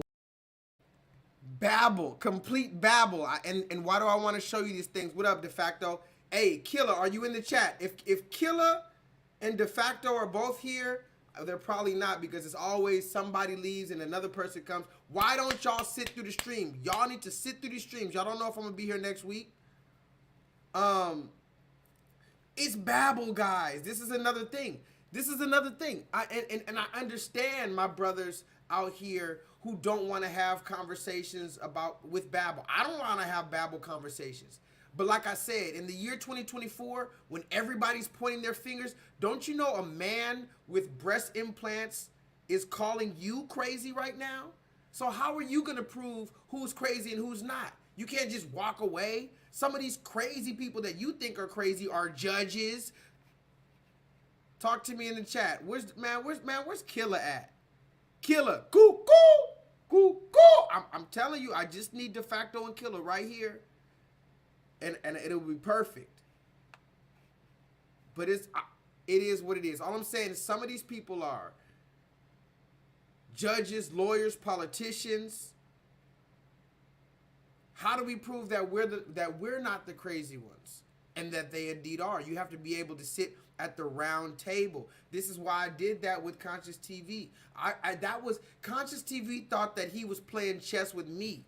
But he realized very quickly, and anybody can go at Conscious TV at any time. He knows what it is. But he knows now I'm playing chess with him. And now I'm like 50 Cent. I don't pause. I don't get, well, I'm not even gonna say that because it's not gonna be good if I say that with him. But I'm like 50 Cent. I don't get off your neck. I don't get off your neck. Let's just say that. 50 Cent, 20 years later, he's still messing with Ja Rule. And Conscious TV was a man from the LGBT community who tried to come over to this channel, and he tried to use me for some type of experiment or try to throw me out to his gossiping ass crowd. But you don't realize real people like myself, I call myself a YouTuber because I finally fell into that. This is what I'm doing. But I'm not no motherfucking YouTuber for real. You guys catch me out in the streets all the time. A lot of these YouTubers, you never seen them outside of a building, much less never seen their face. But that's another story, because I just want to make sure De Facto and Killer is here. Once Killer gets here, I can show this next video. But since we're talking about babble, let's talk about some more babble. I am finally getting my banana split later this year. I talked to my surgeon on the phone, and this is how he's going to do it. Step one is, of course, to split the banana. Inside the banana, we find a small tube of red licorice. You know this tube. It's the one that transports caramel sauce and frosting. We're actually going to shorten this tube, and I will show you why later. Next up, we're going to move our way back to the ice cream bag that is holding the 2 maraschino cherries, and we're going to... Whoa, hey, why are you insulting my intelligence? Are you serious? I am finally getting my banana split later this year. I talked to my surgeon on the phone, and this is how he's going to do it. Step one is, of course, to split the banana. Inside the banana, we find a small tube of red licorice. You know this tube. It's the one that transports caramel sauce and frosting. We're actually going to shorten this tube, and I will show you why later. Next up, we're going to move our way back to the ice cream bag that is holding the 2 maraschino cherries, and we're going to remove them. I already had mine removed last year, but if I hadn't, they'd be removed now. Next up, we're going to remove the innards from the banana so that it's basically just a hollow tube. Now that we have our tube, we need to flip it inside. The inside will be played by this butternut squash. As you can see, the tube of licorice that we cut is right here. You can see why we wanted it about this short. In order to flip our banana tube inside of the butternut squash, we must first make room in the butternut squash. So let's make some space. There we go. Finally, we can flip our banana tube inside of the butternut squash and let it heal. Healing can take up to a year, but really, I'll be on my feet after a few months. And yes, this... Fuck you, bitch. Shut the fuck up, bitch. Back the fuck up. I'll knock the fuck out you. Damn, man. Hey, tell your kid what the fuck. Well, ladies and gentlemen, again, I have to be very careful when I discuss certain things like this, but this is the times that we're in, guys.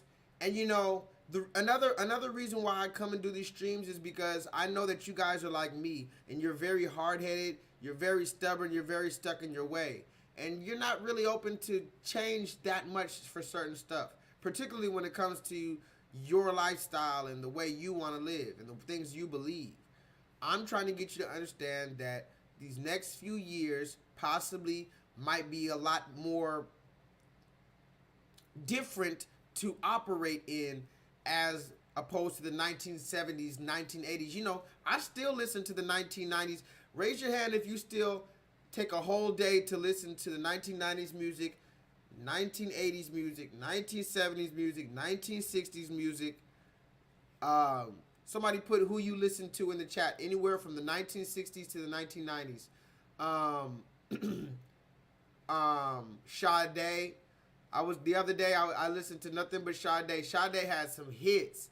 You, it's the color of love. There must have been an angel in me. You know Sade? There must have been. He led me to you. He led me to you. Sade has some hits.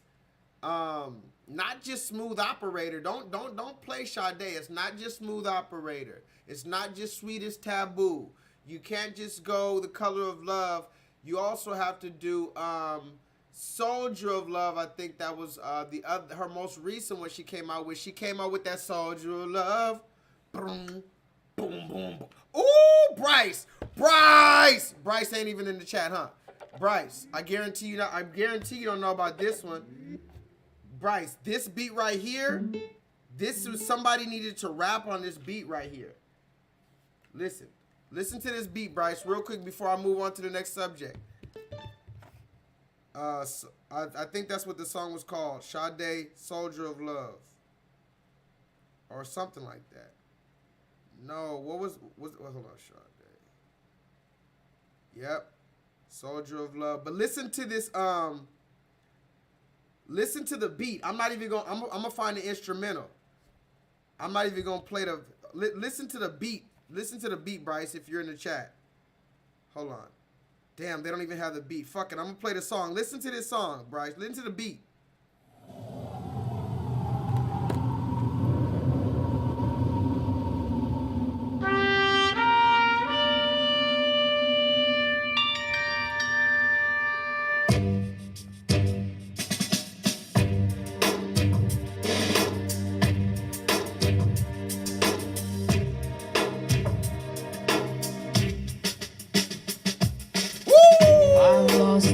Of my heart. Hey! Still alive. Hey! She's done it! She says I'm still alive. Hey! Still searching for the light. Hey! The endless pool on the other side. Woo-hoo-hoo. It's a wild, wild west. Hey! Doing my best. Nah, that shit hard. I'm sorry. Do you hear that? Do you hear that beat, y'all? Y'all, nah, that's some Kanye shit. Tell me Kanye didn't make that, bro.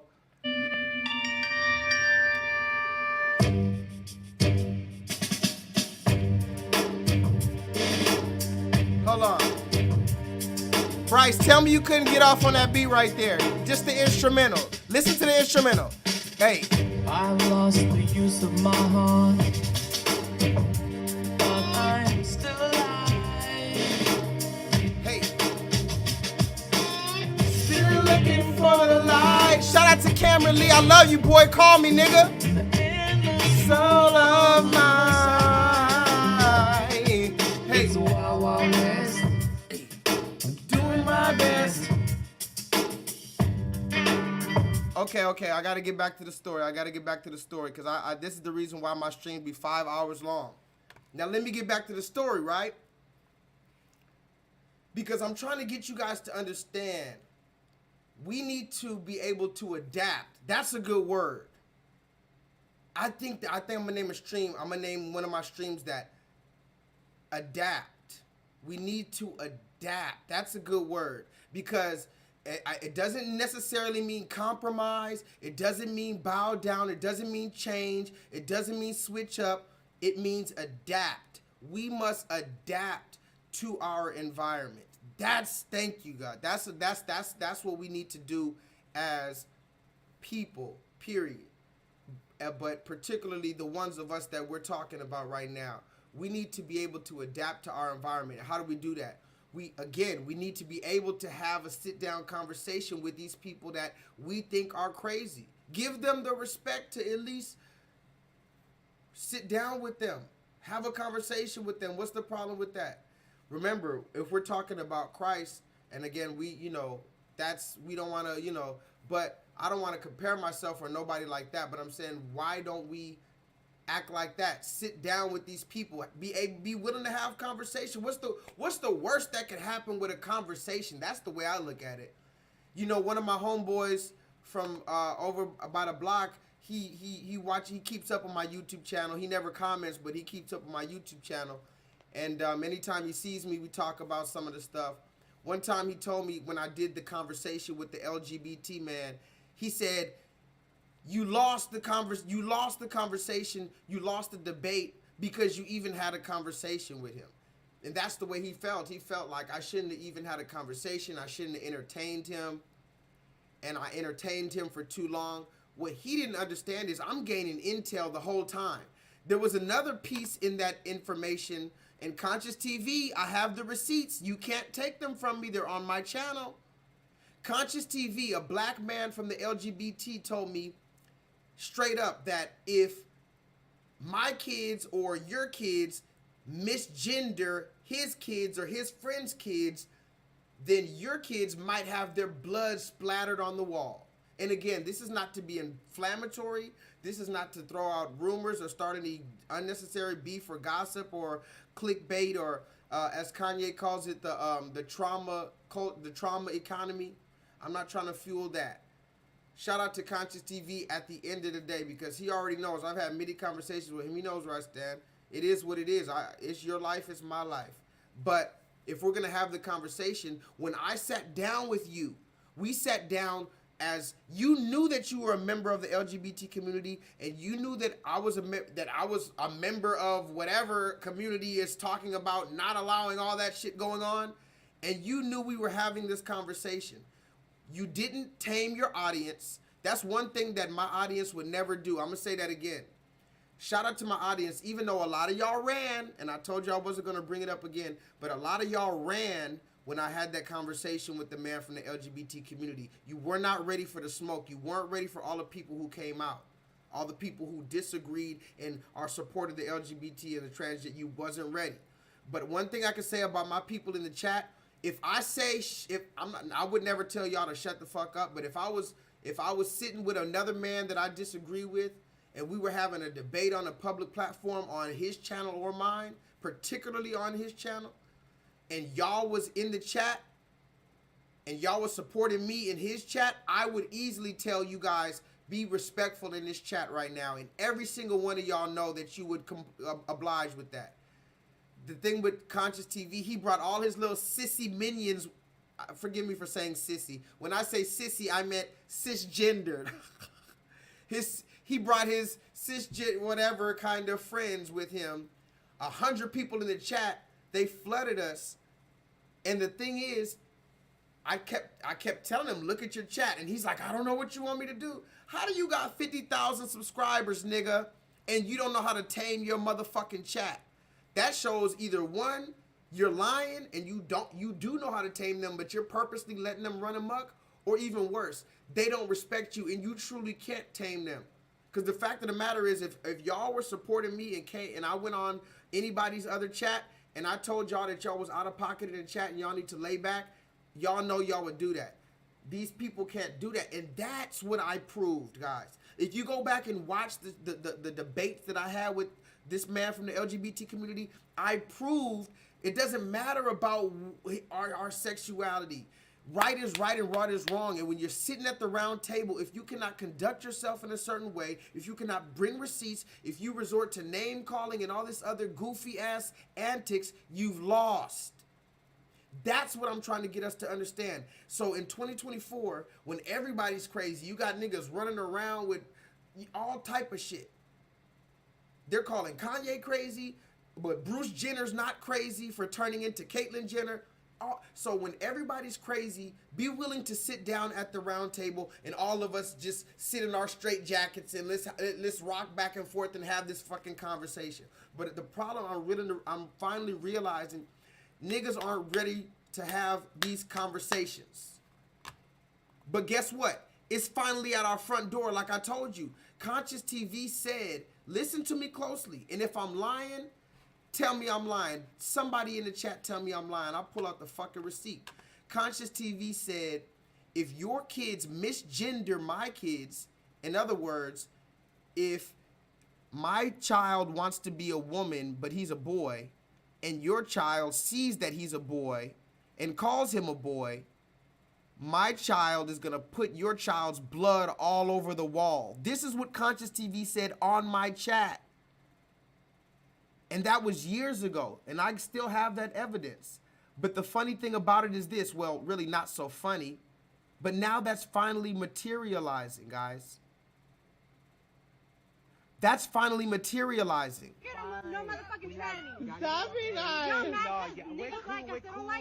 Let's normalize slapping transphobes in 2024. I don't care if you're a man or a woman, like, you're gonna get fucking hit if you start talking shit like that to me or my friends. It's not. That's suspicious. That's weird.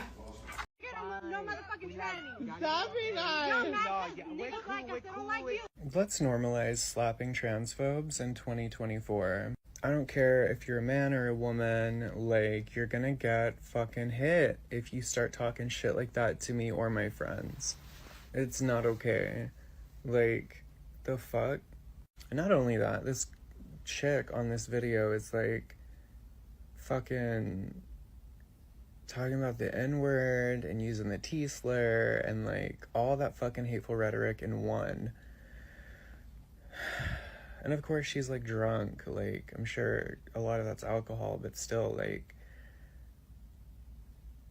you trying to get hit or what, girl? Because I'm sorry, like at a certain point it's what you deserve. And in this video they chased down my friend like after they've walked away. And they even had the audacity to go and change into like hoodies, like they were trying to fucking fight. Of course, initiating violence can always lead to a more like dangerous situation, but like, I'm just saying, if you've got like an even number or like, I don't know, fucking slap a bitch, slap a transphobe today. Now remember, YouTube, I am not supporting violence. That video that I just showed is for educational purposes. That is what I do not want to do, but this is what is being promoted on places like TikTok. Now they're promoting slap a transphobe. And again, this is not to be divisive. This is, of course, this man is probably an extremist in his community, to be fair. But this is where the argument is finally going. So can somebody, and you don't have to raise your hand if you don't feel it, but if you can understand why I had those conversations, those long-ass conversations with this man, please, at least one person let me know. And please don't let me know if you're lying. If you don't understand why I had it, just don't raise your hand. But I need one person to understand why I had these conversations. Because if we can't have these conversations, what's going to happen is what? Physical violence, just like the real world, guys. Just like the real world. Think about animals. Think about the two rams, you know, the two fucking rams. They're standing there, they're looking at each other. They're probably talking to each other.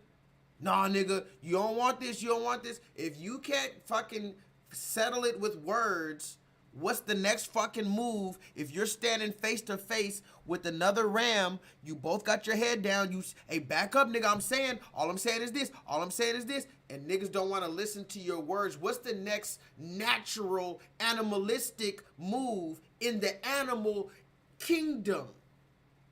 When the nigga in front of you doesn't want to listen and isn't willing to compromise, the next move is, nigga, let's get it on. Oh, baby, let's get it on. Let's love sugar. That's what it is. So now these people, and I don't want to say these people, but now what you're going to find is a lot of people are upset, and possibly it can get violent. I'm not saying I'm going to get violent. I'm not endorsing violence. I'm saying when everybody's calling everybody crazy in 2024 and nobody's willing to sit down at the red table think about this. When was the last time you heard, let's just say, a Trump supporter, let's call it your average stereotypical Trump supporter, when was the last time you heard them say, you know what, Trump was wrong about this? Even if it was just about a sports team or anything. You don't really hear that from the stereotypical now.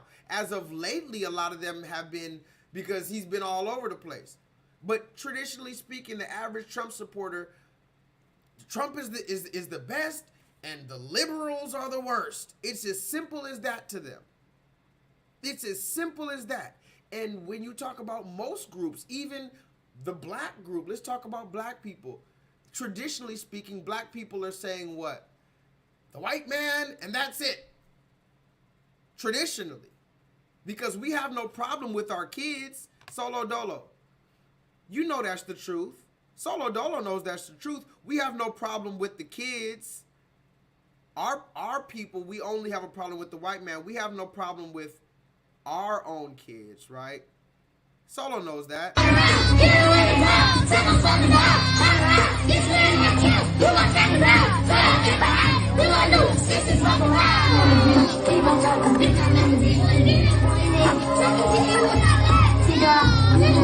Ooh, child.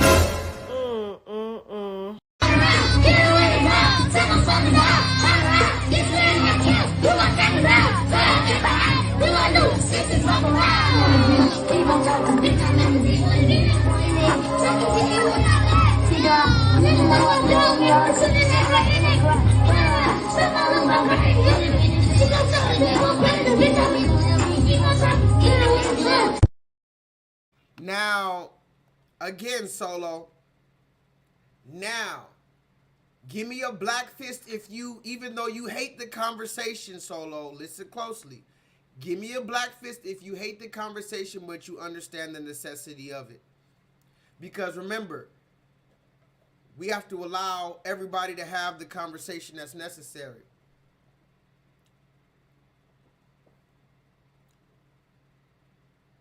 Talk to me. Because now he's performing it at the local kindergarten. Talk to me in the chat. Now the little boy, and in case you don't know who he is, we did a whole video about him. Go look it up.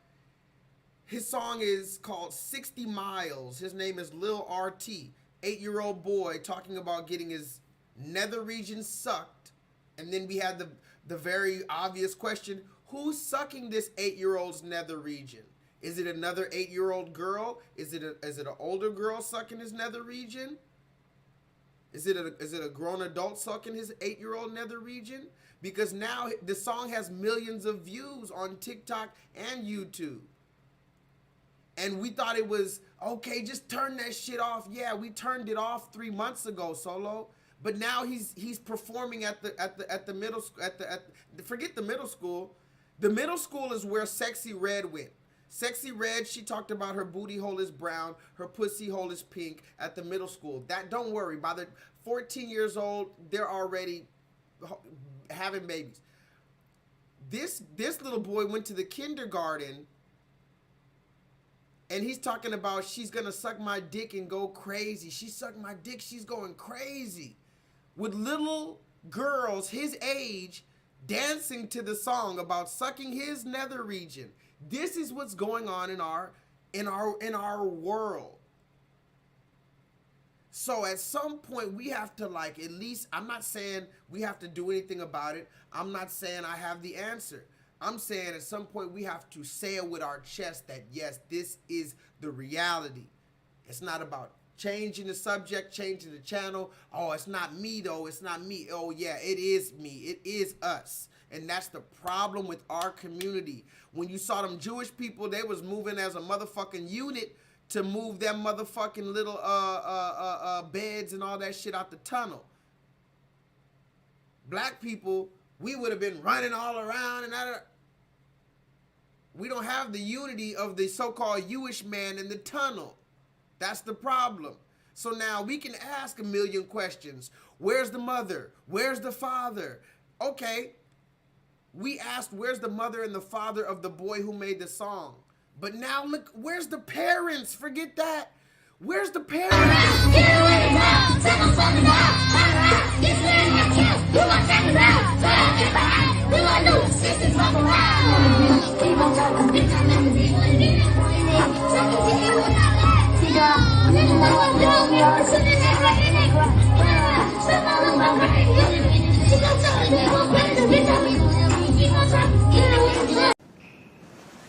Gotcha. Gotcha. So I would like to thank everyone that was involved with this negotiation. Now, here's the funny thing.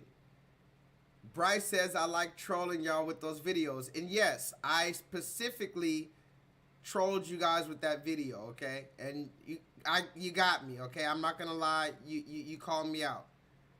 I trolled you with that video, but that is a real video. And why do I have to troll you guys? Because you don't want to have the conversation. That's the only reason why I trolled you. That's the only reason why I did it, okay, Bryce? You forgive me? I did it because black people, including us, we have to be shocked with certain shit. Certain shit have to like shock us. We have to go through shock treatment. When's the last time you saw somebody sign up for shock treatment, electroshock treatment? When's the last time you seen somebody sign up for that? Usually when somebody's administered shock treatment, they're either fucking dead or almost dead, or they have to be committed in a fucking mental institution and then they're shocked electromagnetically against their will. It has to fucking, we have to be electromagnetically shocked, and nobody signs up for that. So I have to sometimes troll you guys because even you guys, even you, I need to reach even you in the chat, even the ones who've been watching me since the beginning. We can still learn something. That's the thing, guys. Of course, respectfully speaking, of course, we need to all learn. For instance, like this, we could learn something from this. The thing about good men is that they're very difficult to get over on. So like I call myself the succubus, right? Because I can actually feed off you guys. We can all do it, by the way. Just, I know how. Anybody can do it. And the hardest people who often end up the best ones to feed off of energetic wise are the good, strong men. They also have the best quality semen. They're good, strong. It's something in the spirit and everything. Them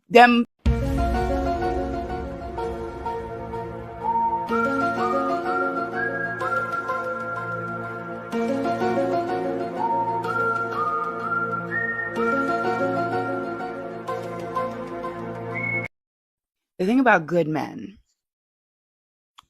is that they're very difficult to get over on. So like I call myself the succubus, right? Because I can actually feed off you guys. We can all do it, by the way. Just, I know how. Anybody can do it. And the hardest people who often end up the best ones to feed off of energetic wise are the good, strong men. They also have the best quality semen. They're good, strong. It's something in the spirit and everything. Them super, they don't have to be Christian, but them super like spiritual men, them. And the good ones. And it's like, cool. But it's like they got this sixth fucking sense about them that they can sense what I'm about to do. And I'm like, fuck. So, back in the day when I was just doing evil shit, there were some wonderful ones that I did hurt. And, you know, it wasn't that I didn't like them, but there was also kind of a, man, fuck you for being so good. Like, Why are you so good? Let me break you so you end up like me. But then also it was like an annoyance, kind of like, God damn it, why won't you just do what I want you to do? Because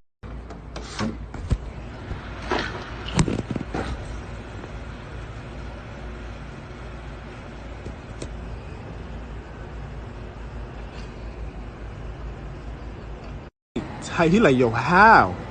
How? Talk to me in the chat, y'all. That's a video that we're gonna have to go into another day. I just wanted to introduce that video. I'm gonna be playing that video. I'm gonna probably keep that one around. This woman says she's a succubus. Now we're gonna have to go deep into that a whole nother day, not today. And she says she harvests men's energy. Now listen closely, because this is actually a very deep video, and I don't even think I'm ready to go deep into that, so I'll just probably talk about that another day. She says she harvests men's energy. She said they all know how to do it, but she knows how to do it particularly. She said, but there's a particular type of man, a spiritual man, a man with discernment that can see through that, and that's what the women don't like. Wow. That I didn't say it. But when we're talking about the yoga pants conversation, that's another one. Y'all thought it was a comedic joke. It was a real conversation. The yoga pants goes into this. This woman, that's part of her whole scheme, her startup package. She got the yoga pants. She does the yoga dance. You're not even feeling me. Y'all not even ready. Y'all not ready. Y'all really not ready. Y'all really not ready. We're barely 2 hours. Where my nigga Killer at? Hold on, before I even finish. Killer de facto. The combo. Talk to me in the chat. This is the combo I need. Killer and de facto. This is what I need. But wait! There's more! Hang on to your seat, baby! Cause this one's a screamer! But I do think prison is appropriate. I asked the court to impose 19 to 48 on this case based on the criminal history and the facts of this case. Okay. Mr. Redden, is there anything you want to say on your own behalf before I pronounce sentence? Basically, I would like to tell the courts, everyone here, like, based on my criminal history, like, I feel that, like, I shouldn't be, like, sent to prison for a second time. Have you looked at your criminal history? Have you looked at your criminal history? I actually just, I looked at it. I mean, you lived it, I suppose. I just looked at it, yeah. Yeah. And, you know, 3 felonies, a gross, 9 misdemeanors, multiple DVs. Got a lot going on, sir. Yeah, I just figured, like... Battery on a protected person, robberies, attempt home invasion. Go ahead, I didn't mean to interrupt you, I was just... I just figure, like, I'm in a better place in my mind, my mental health, I have a support system. That the reason behind every single domestic violence, I've been dealing with mental health, and I didn't know that I was dealing with mental health. And they put me in mental health court, and I still didn't know that I had a mental health problem. Until it was August 2022 when I realized I have a problem with this, and like having a dictionary and like understanding myself, getting to know myself a little better, and applying it to my personality, and having an epiphany at that moment, in those instances, and just like trying to learn from my mistakes, you know? And I feel like I shouldn't be sent to prison, but if it's appropriate for you, then you have to do what you have to do. But I figure that, you know, if I'm in a better place in my life, I'm not doing drugs, I'm not out there committing crimes now, you know, and I feel like I should be given a shot. Appreciate that, but I think it's time that he gets a taste of something else, because I just can't with that history. In accordance with the laws of the state of Nevada, this court... Oh, fuck that bitch! Hey! Whoa, hey! Hey! Hey!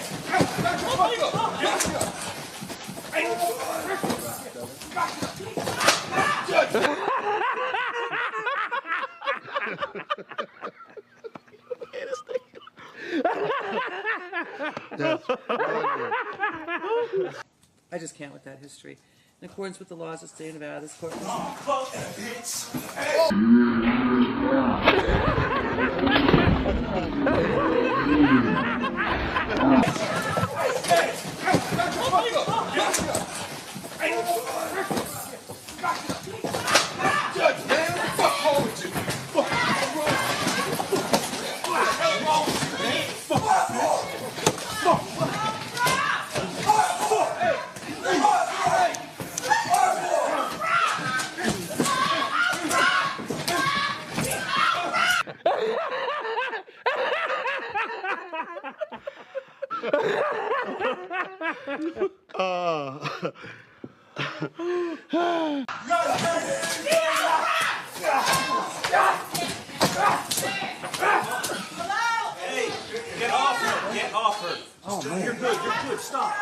Don't do this.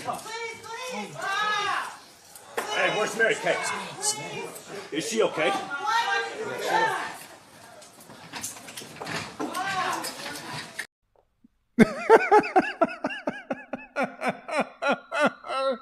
Oh, man.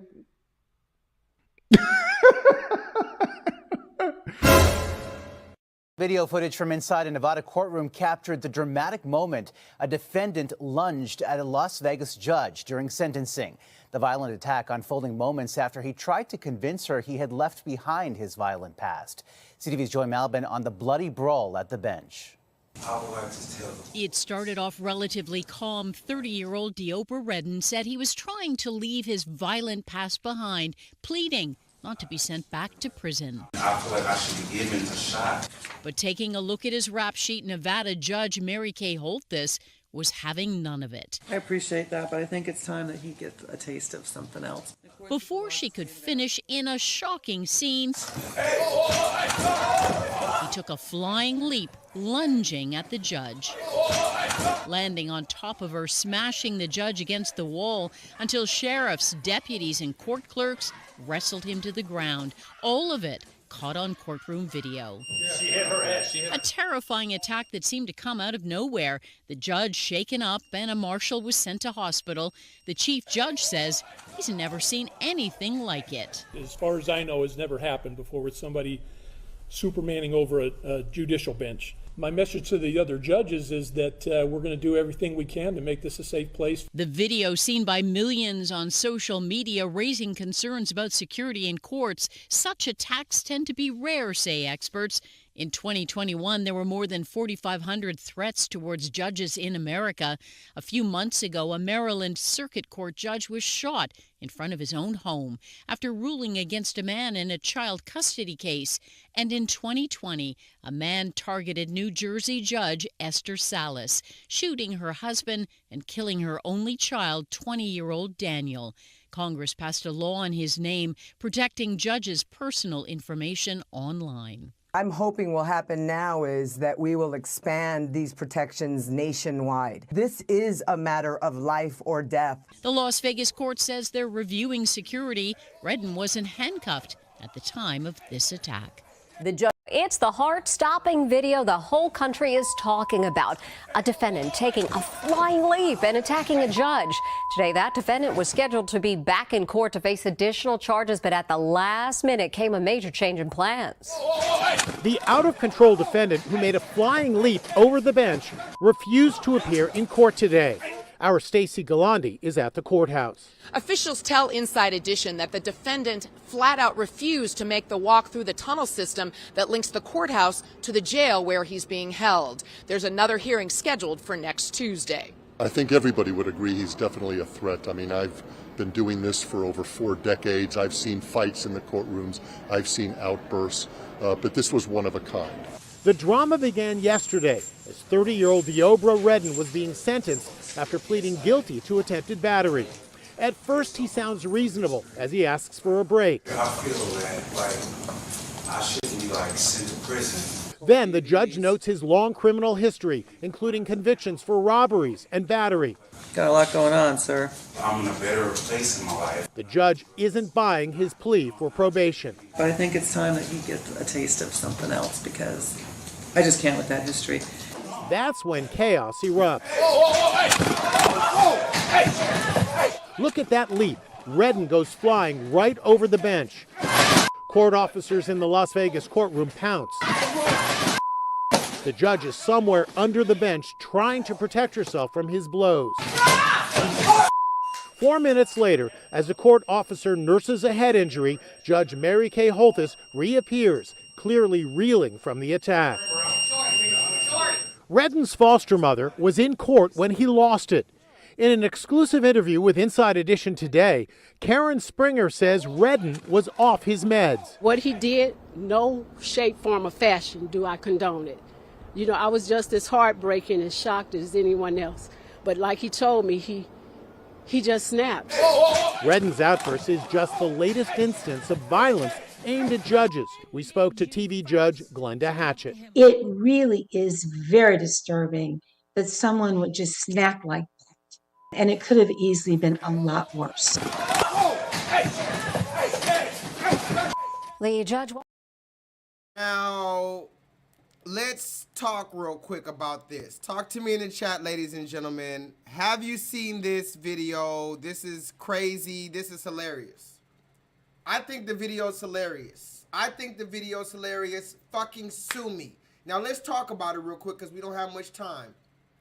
The man had, she read the book at him. You heard her? She said, sir, you have 9 aggravated robberies, a home evasion. You know what? Yeah, go ahead, wrap it up.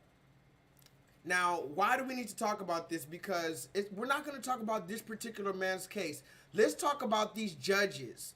The judges, hey, how about this? You need to have some bars between y'all. How about that? Put some bars between y'all. Y'all don't need to feel safe. I'm not saying that y'all nothing needs to happen to y'all, but I don't know if y'all need to necessarily feel safe in front of all these people that are, I don't know if you should feel safe in front of all these people that you just casually sitting up there just reading 50 years. Did you hear it? Did you hear what she said? You know, and yes, you can see it. If anybody's ever been to court, you know the arrogance of all these judges. Rise for your honor. And yes, you know what? This woman is sitting there like this is her 30th case today. She's just waiting to go to lunch. She's just waiting for lunchtime, and she's gonna sentence you to 25 years in prison. I'm not saying he deserved it or didn't deserve it. This isn't about that. This is about the sweet, sweet glory. And did you see how he jumped? He said, nah, fuck that bitch. And the funniest part of this entire video to me, and I'm going to play it one more time and we'll be done with it. The funniest part to me, now, first of all, Bryce, why is he wearing a Biggie Small shirt? First of all, we got a lot to break down, actually. Why is he, you went to court after 9 felonies, 3 misdemeanors, and an attempted home invasion. And you went to court for that in a Biggie Smalls hoodie? Man, quit playing with me, man. No, for real, don't play like that. Why would you do that? Why wouldn't you even put on a suit, bro? You're talking prison time. The Biggie shirt is not... That's not, I'm going to just tell you the truth. She's not getting the message. She's not getting the same message that you probably are. I bet you wish it was all a dream. Talk to me in the chat. Yeah, that's a good one, guys. You're going to wear this Biggie shirt in court, nigga. Yeah, you going to wish it was all a dream. Oh, you need right there. Tell me that wasn't no bar. That wasn't no bar. Nigga, listen.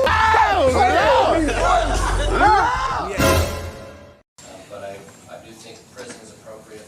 I asked the court to impose 19 to 48 on this case based on the criminal history and the facts of this case. Okay. Mr. Redden, is there anything you want to say on your own behalf before I pronounce sentence? Basically, I would like to tell the courts and everyone here, like, based on my criminal history. This video one more time. That's funny. If the bitch didn't know, now she know. Now, but look, the funniest part is not the Biggie Smalls. It's not the Biggie Smalls shirt, believe it or not. The funniest part of this video is the way his voice, he dropped that whole white personality. Solo, where you at in the chat? Don't tell me you mad because I haven't seen Solo in the chat since I showed the little kid video. He hates when I show that video. Sorry, bro. I have to do it, man. It's part of my job. I'm the one who shows the news that the news doesn't show. The funniest part, Solo, about this video is not the Biggie shirt. It's actually the fact that he went from, yes, you know, Your Honor, I'm living a better life, and I became a missionary, and I joined the Baptist church and the choir, and I now read literature. I've read 3,000 books a year like Cat Williams, and this nigga put on a whole English accent for the judge, thinking he can, you know, Carlton Banks his way out of it. She said, yeah, that's good, nigga, but what about this home invasion? She said, anyway, you know what? I think it's time you get a taste of something else. And that's where the arrogance comes in. What do you mean a taste? A taste of something else? Bitch, that's unprofessional. You about to sentence me to the booty spitter hell? You about to sentence me to the prison where they knock you out and spit in your butt. And you're gonna say a taste? That's a taste of something else to you, ma'am? Okay, well, how about this? You taste this Timberland boot? How about you taste this Timberland? But I do think prison is appropriate. I asked the court to impose 19 to 48 on this case based on the criminal history and the facts of this case. Okay. Mr. Redden, is there anything you want to say on your own behalf before I pronounce sentence?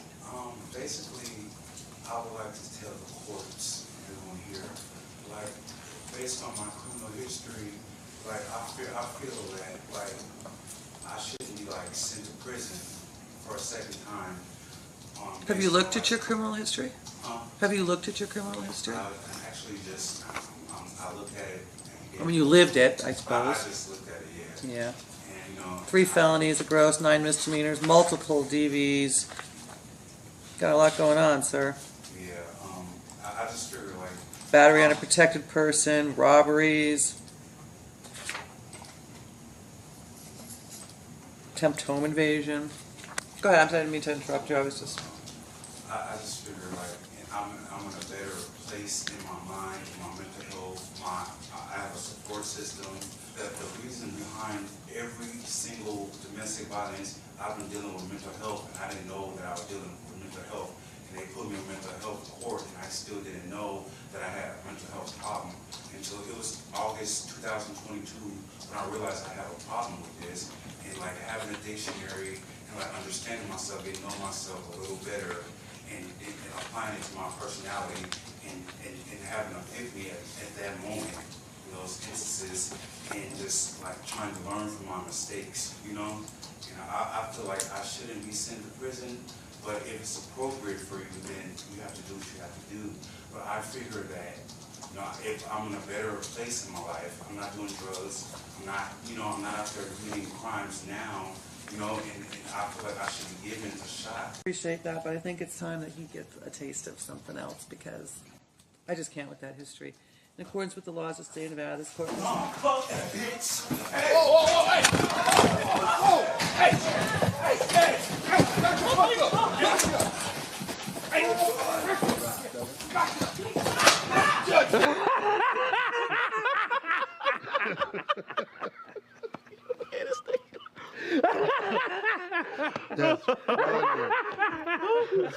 I just can't with that history.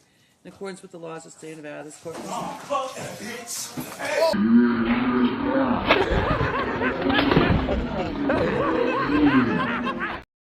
His legs look like a that shit look like a that shit look like some shit from In Living Color or something. His legs look like some shit from In Living Color, bro. Bro. And then, first of all, there's so much funny with that video. But like I said, the funniest thing was how he switched his voice. He went from the complete white voice to, you know, no, fuck that shit, bitch. You about to get this, like, well, damn, nigga.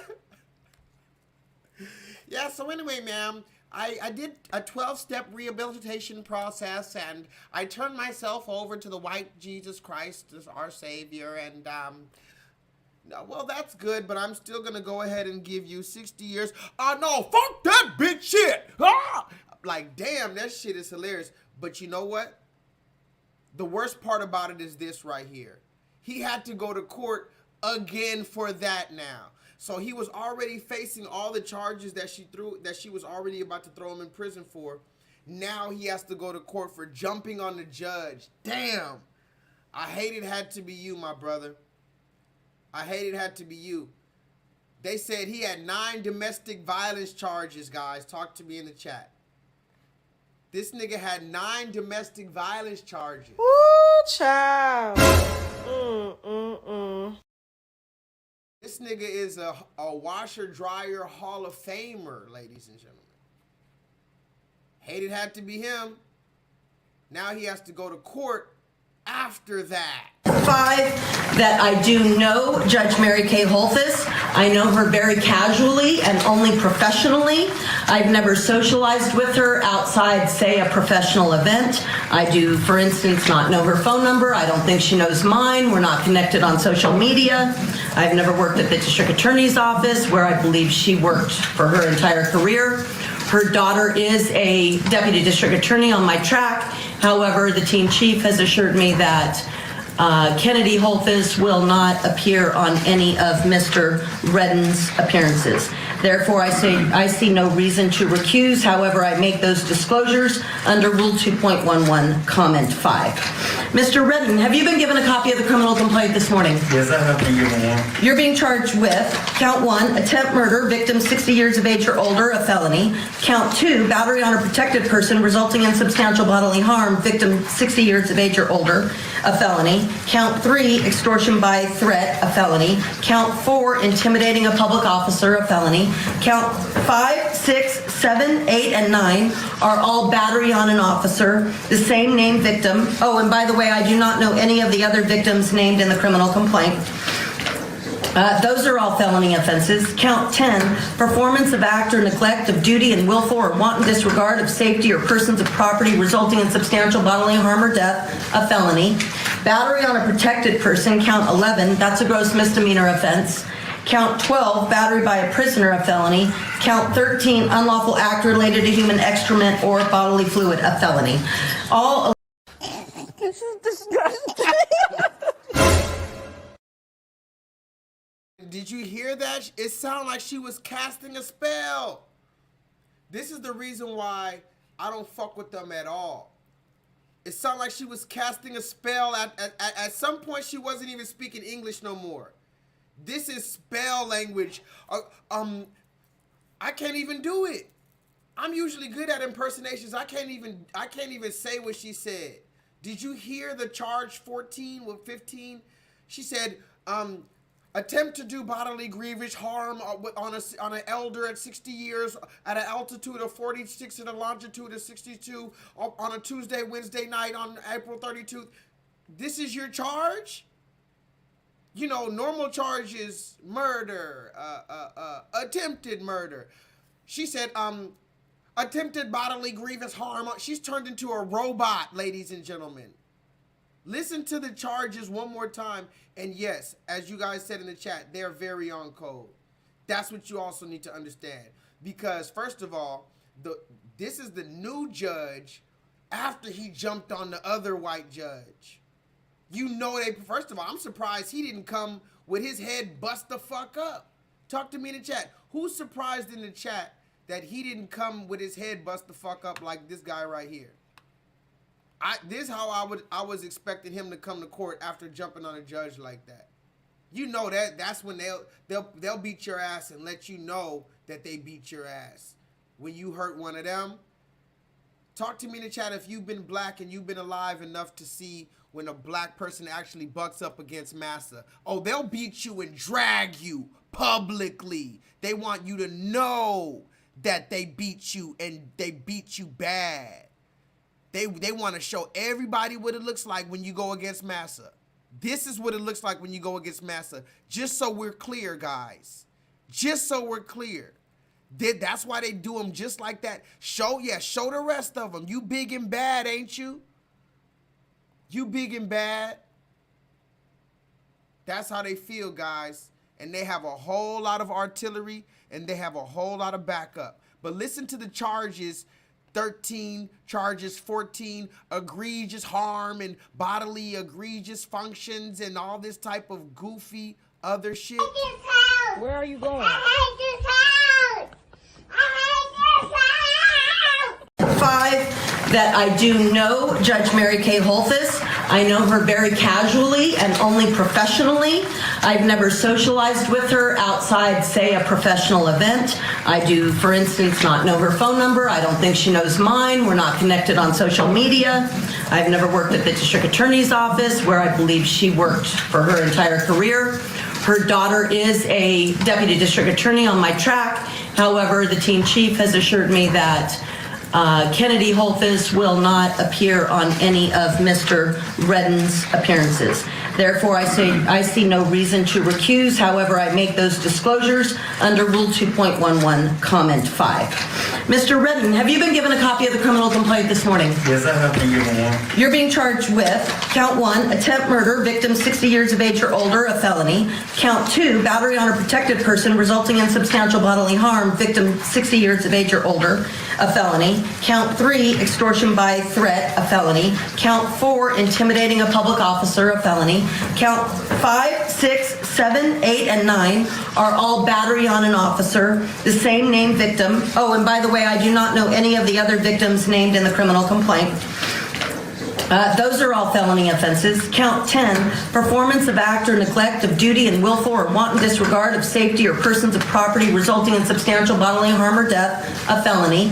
Battery on a protected person, count 11, that's a gross misdemeanor offense. Count 12, battery by a prisoner, a felony. Count 13, unlawful act related to human excrement or bodily fluid, a felony.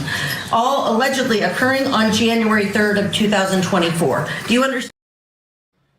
What did she say about excrement? Y'all, hold on. And because I'm supposed to move forward because I got some more shit I gotta talk about, but this is what I'm talking about. These people aren't even human. What? She said something about bodily excrement? These are all the charges he got from jumping on that woman on January.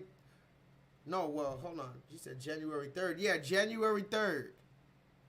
He jumped on the woman, and he got all them charges, and one of the charges have something to do with excrement. What, did he throw shit at her? Talk to me, and I promise I'm moving on after this, but somebody break down those last 2 or 3 charges. 5, that I do know Judge Mary Kay Holthus. I know her very casually and only professionally. I've never socialized with her outside, say, a professional event. I do, for instance, not know her phone number. I don't think she knows mine. We're not connected on social media. I've never worked at the district attorney's office, where I believe she worked for her entire career. Her daughter is a deputy district attorney on my track. However, the team chief has assured me that Kennedy Holthus will not appear on any of Mr. Redden's appearances. Therefore, I see no reason to recuse. However, I make those disclosures under Rule 2.11, Comment 5. Mr. Redden, have you been given a copy of the criminal complaint this morning? Yes, I have been given one. You're being charged with count 1, attempt murder, victim 60 years of age or older, a felony. Count 2, battery on a protected person resulting in substantial bodily harm, victim 60 years of age or older, a felony. Count 3, extortion by threat, a felony. Count 4, intimidating a public officer, a felony. Count 5, 6, 7, 8, and 9 are all battery on an officer, the same name victim. Oh, and by the way, I do not know any of the other victims named in the criminal complaint. Those are all felony offenses. Count 10, performance of act or neglect of duty and willful or wanton disregard of safety or persons of property resulting in substantial bodily harm or death, a felony. Battery on a protected person, count 11, that's a gross misdemeanor offense. Count 12, battery by a prisoner, a felony. Count 13, unlawful act related to human excrement or bodily fluid, a felony. All allegedly occurring on January 3rd of 2024. Do you understand? She said unlawful act regarding human excrement. What did he do that has something to do with human excrement? They're just throwing shit at that nigga at that point. And see, this is why I told you about slavery. Slavery is still going on in a different form, and it's right in front of our face, and they dare you to say anything about it. I'm not saying the man doesn't deserve his original charges. I'm not saying he doesn't deserve new charges. What I'm saying is, when you go against massa like that, they will just unfairly just destroy you as a symbol. You understand that? This man was given those charges as a symbol. Like, nigga, how dare you? We're going to give you 500 years, even though we know you're not even going to make it to 100. But that's just my opinion on the entire matter. Tell me what you guys think in the chat, and let's move forward. Now, this is another video that I do want to talk about. This is going on social media. It's been going on. I want to know what you guys think about it, because there's one video that I cannot show you, and I'm going to tell you what it is, and then I'll show you the other videos. There's a video that's going on social media about little girls. De facto, you saw it, the girls at the they have basically single moms, a bunch of single moms, and I don't know what they're doing. I don't know what they claim they're doing, but all I can describe it as a bunch of black single moms bringing their 5- and 6-year-old, 7-year-old daughters and teaching them how to pole dance. We'll call it that. And I'm not going to play the video because YouTube is very strict on kid stuff, and the entire video is full of little kids, so I would have to blur all their faces out. I would have to blur the whole video out, which would defeat the purpose of showing the whole video. But you can find the video, I'm sure. And when you watch the video, I really want to show it, but I can't show it because they're gonna say some crazy shit. But it's literally black women and 5-year-old, 6-year-old girls, and she's putting her children on the pole and having them swing around, and of course they're going to give you the babble, right? Like the other woman that we showed you earlier about it's pole dancing and it's fitness, and you're the pervert, you see? Stop it right there, ladies and gentlemen. That's the spell right there. Where you're like, wait a minute, that's inappropriate, right? To do in public, and then the kid, and then the person is like, no, this is just pole dancing. You're talking about what, stripping? This is a fitness class. We're pole dancing. You're the pervert. Man, quit playing with me, man. No, for real, don't play like that. So I'm the and remember, they'll switch it up on you like that. And if you don't have the gall to go toe-to-toe with them, because that's why I told you, you need to go and sit at the round table. You need to willingly sit at the round table. Because if not, you're going to run into a lot of people that you disagree with, and they're going to try to put their sorcery over on you. For instance, this is another sorcery. Like I said, you have 6-year-old girls on a stripper pole literally doing the same dances that the mother's doing, which are stripper dances, but they're going to convince you that you're the wrong one for talking about it. It's just like this trend that's going on TikTok. I told you. I cannot do TikTok. Shout out to KJ. I know she's been working a lot. She's got a lot going on. But shout out to KJ. She's always a day one. You're always welcome back at any time, KJ. But KJ always told me to get a TikTok. I really can't invest my time into TikTok. The community of TikTok.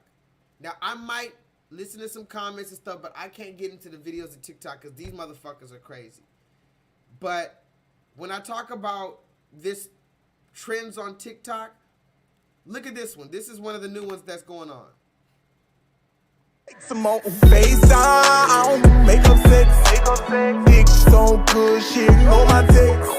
She show up on my steps, she like, where is that? Tell her bend it over, I'm gon' bring her back. FaceTime, makeup sex, choke her while I fuck her, she in love with it. Dripping on her waist, I make her buzz. What is going on here? This is not normal. This is not how things are supposed to function.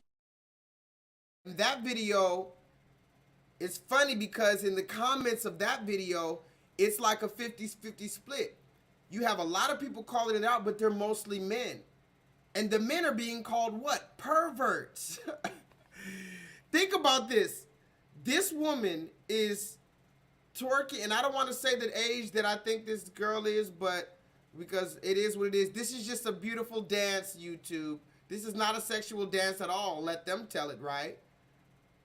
But however this girl is, she got her daughter to do this with her. And I went to her page, and her entire page is full of the ass shots. You know what I'm talking about. The shots like this, every picture like this showing their ass. I've talked about it years ago. There was a shift, guys. There was a shift when women went from taking pictures like this, taking pictures like this, taking pictures like this, to all of a sudden, when you take a picture, you turn around and look back at the camera. That was a shift, and you have to understand that wasn't a coincidence. There's something that they're trying to get you to see with that. When they turned around to show you the ass, right? And I know a lot of people don't like when I talk about this, but this is, again, part of the conversation that is going to be introduced. Now, it's becoming evident that these women are, yes, prostituting their daughters. And yes, I'm going as far as to say that because I've gathered enough evidence to make that conclusion. Look at the mother. You could now think about it. Now watch this video again. Ask yourself how old the girl is. Then watch the video again and say, wait a minute. How many times did they rehearse this skit, this dance? You know it was the mom's idea. You can tell it was the mom's idea. Let me make sure y'all can hear me in the chat.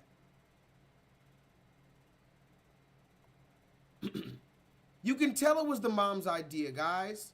From the way that she's staring in the camera, she's damn near making sure that the daughter is doing it and doing it right. And now ask yourself this final question before I finish. Where's the father? Right, Jay? And lastly this, how long, how many minutes, days, weeks, I don't know you want to call it, how many minutes did it take for the mom to teach the daughter that dance? I'm pretty sure it didn't happen in 30 seconds. So it definitely took some minutes for sure, maybe even some hours for them to get it all choreographed down because they're doing a whole interpretive dance to Kevin Gates, guys. You better hope I don't still have that picture. They're doing a whole interpretive, yeah, I think I deleted the picture. You're lucky. They're doing a whole interpretive dance to Kevin Gates. And it goes back to my story. It goes back, there we go. They're doing a whole interpretive dance to Kevin Gates. How many minutes and hours and days did it take for them? And this mother, wow, and I'm not even, it's not even about like judging, but goddamn, when you put this shit on the public sphere like this, what else can you say? Some more FaceTime, makeup sex, dick so good, she ignore my text. She show up on my steps, she like, where is that? Tell her bend it over, I'm gon' bring her back. FaceTime, makeup sex, choke her while I fuck her, she in love with it. So, you'll watch that video and they'll tell you you're the pervert for thinking that that's sexual. That's literally an innocent dance with no sexual connotation whatsoever. This is the cuckoo world that we live in, guys. And yes, it's frustrating to have to sit with these people and act like they're fucking not crazy and have a civil discussion with them, or at least attempt to. But in honor of Martin Luther King Day, let's at least try to have that spirit that we're going to try to do it the right way first. Because remember, a lot of these people are talking about if we don't agree with them, they're going to start fighting us and hitting us and blood splattering on the walls. So we can get to that if you want. But as far as us, I'm saying that we at least need to try to take the, you know, non-violent approach first. First, I said. See, the difference between me and Martin and me and Malcolm is I'm a little bit of both. I'm gonna try it like Martin. You see what I'm saying? I'm gonna definitely try it like Martin, and then I'm gonna go ahead and try it like Malcolm. And you can't tell me that I'm wrong for either one, because you killed Martin, you killed Malcolm. So you can't tell me which one did it right and which one did it wrong, because you killed both of them. So I'm gonna try it like Martin first, and then I'm gonna end it off like Malcolm. How about that? How about that? Talk to me in the chat. How about that? Tyler Perry fooled the whole black community. He got us to do what RuPaul couldn't get us to do. He got us to do what no one else, and he came up with an ingenious way to do it. He and he alone got black folk to accept drag. And you know how he did it? He did it through laughter, through humor, He got us to accept drag queens. That's all Medea is a drag queen. So, and you know what he did? I'm not going deep. I'm not even going into that. Hold on. I'm not even going to go into that one. Hold on. Let me get this right. Hold on. Let me get my face right. This damn screen. Every fucking time. There we go. I'm not even going to go into that till tomorrow. Talk My Shit Tuesday. That's a preview for tomorrow. Talk My Shit Tuesday. We're talking about the dress ritual. We're going deep diving into the dress ritual, humiliation dress ritual. Yes, because it's finally on the hot. You know when they say strike while the iron's hot. Bryce, you ever heard that song? Hold on a second.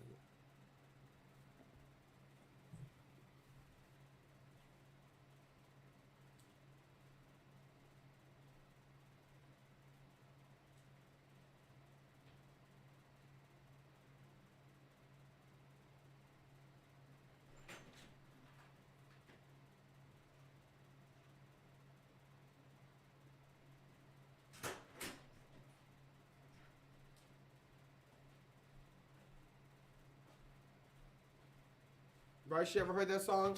Jay-Z, what's that song by Jay-Z? The final song on the Black album. Y'all want to know why you don't stop? Y'all want it anyway. That's another day. You got to strike while the iron's hot. So the conversation about the black man and the dress, we're going to have that conversation tomorrow.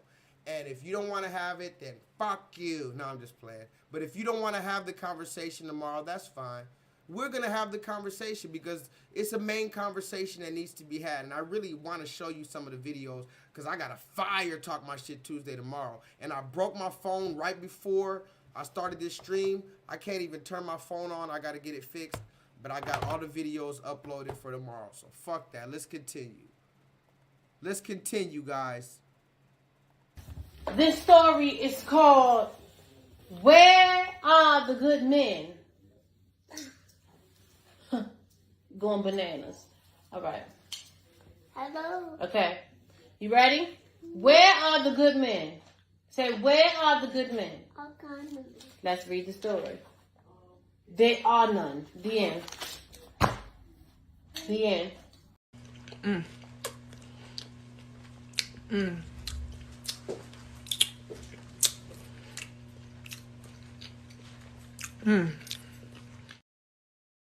The brainwashing begins. Talk to me in the chat. And the brainwashing begins. Look, the little boy can't even speak yet. He can't even speak, guys. He can't even speak. And I follow this girl. I used to follow her on social media. She got real boring. But she was supposed to be a comedian. But she got pregnant. And I noticed the baby father was, talk to me in the chat.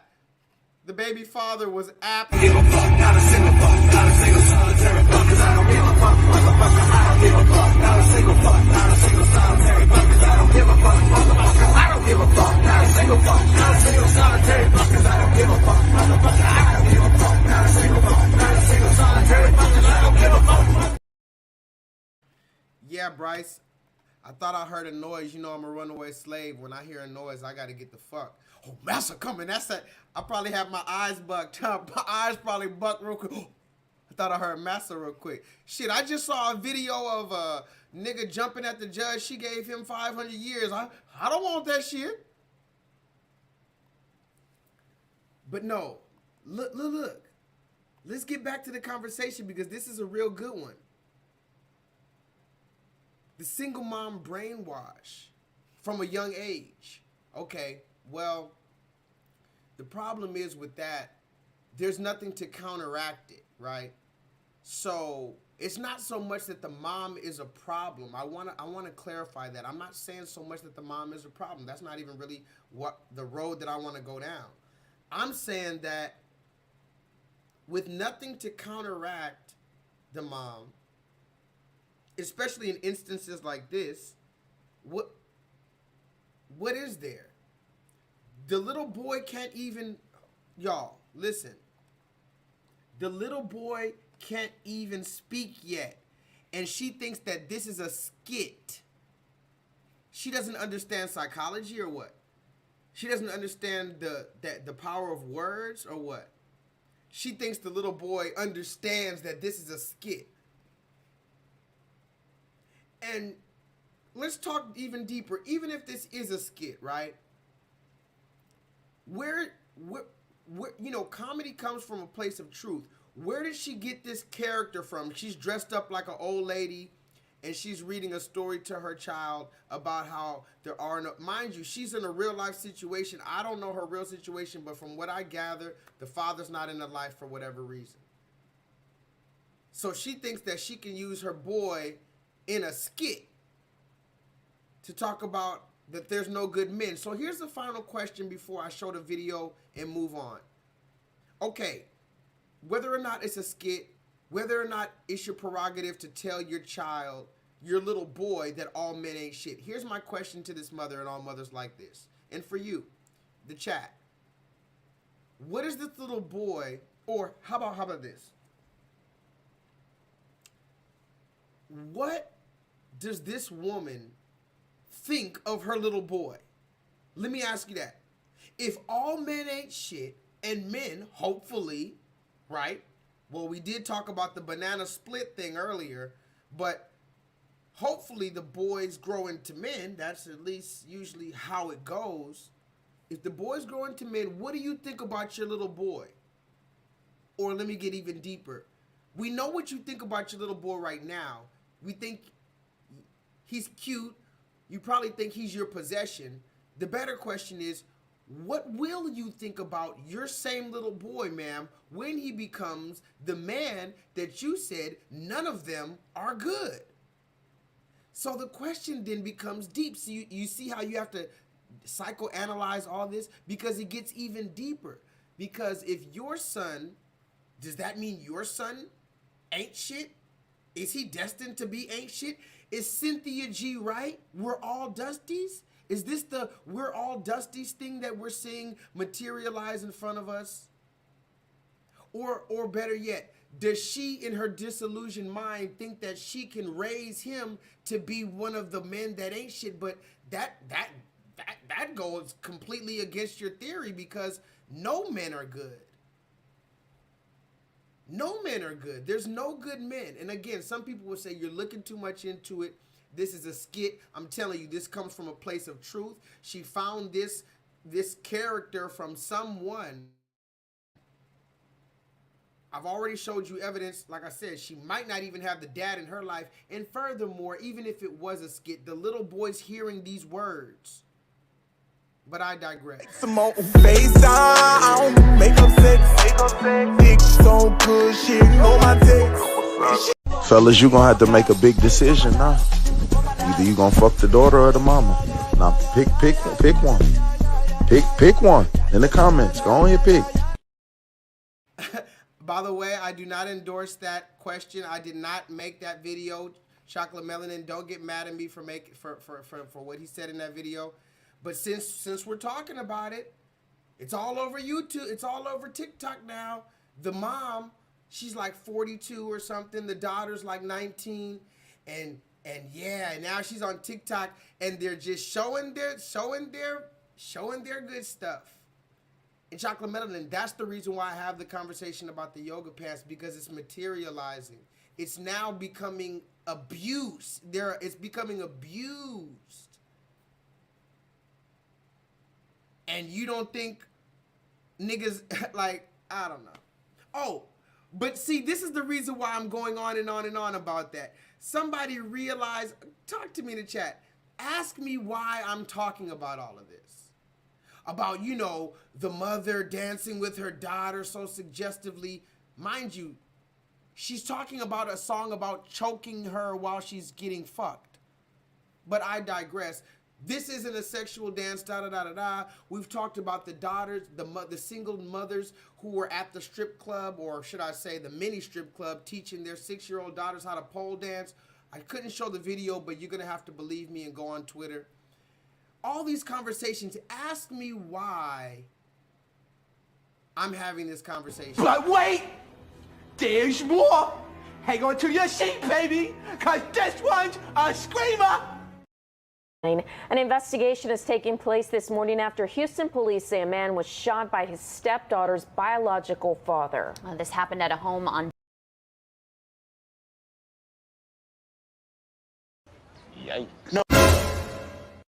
An investigation is taking place this morning after Houston police say a man was shot by his stepdaughter's biological father. This happened at a home on Bateswood Drive in West Houston. KPRC2 reporter TJ Parker joining us live this morning with what investigators say happened. TJ. Well, police believe this started with the daughter saying that her stepfather was assaulting her. Then the biological father found out about this. The girl wrote a note to her mother saying this was all happening. The girl's mom then went to pick up her daughter at her dad's house to bring her home. The dad then also comes and starts talking to the stepdad when things get heated, and then ends up shooting the stepfather 3 times in the stomach and leg.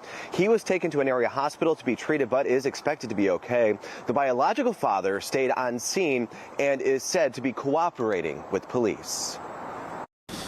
So prayers for that whole family. The suspect that is being accused of the sexual assault that was shot, he is in surgery, is in bad shape, but we believe he's possibly going to make it. So like I said, a lot of moving parts. Our investigators are on top of everything, and they will work the whole, get to the bottom, and hopefully everything will work out for the best. So again, investigators are working this case, including those sexual assault allegations. And again, as far as that stepfather goes, he is in surgery, but is expected to be okay. We are live in West Houston this morning. I'm TJ Parker, KPRC 2 News. Talk to me in the chat, ladies and gentlemen. Do you see it materializing? Have you ever been swallowed? Do you see it materializing, ladies and gentlemen? Everything that we've been talking about, this is the reason why it's crazy, because I remember when I was doing the streams every Monday, and I still, when I do the streams, I love it every time. But I'm realizing I can step back a little bit more because now it's materializing. I had to speak on it when it was so far. I had to warn people. I had to get us. I had to speak on it before it was materializing. Now it's materializing. We either know or we don't, or we have to get used. We have to get ready. It's not about warning. We don't have time to just act like we don't know. We don't like we don't have time to act surprised. So now you have the father shoots the stepfather for sexually assaulting the daughter. And the news is, they played it, but social media is real quiet about it.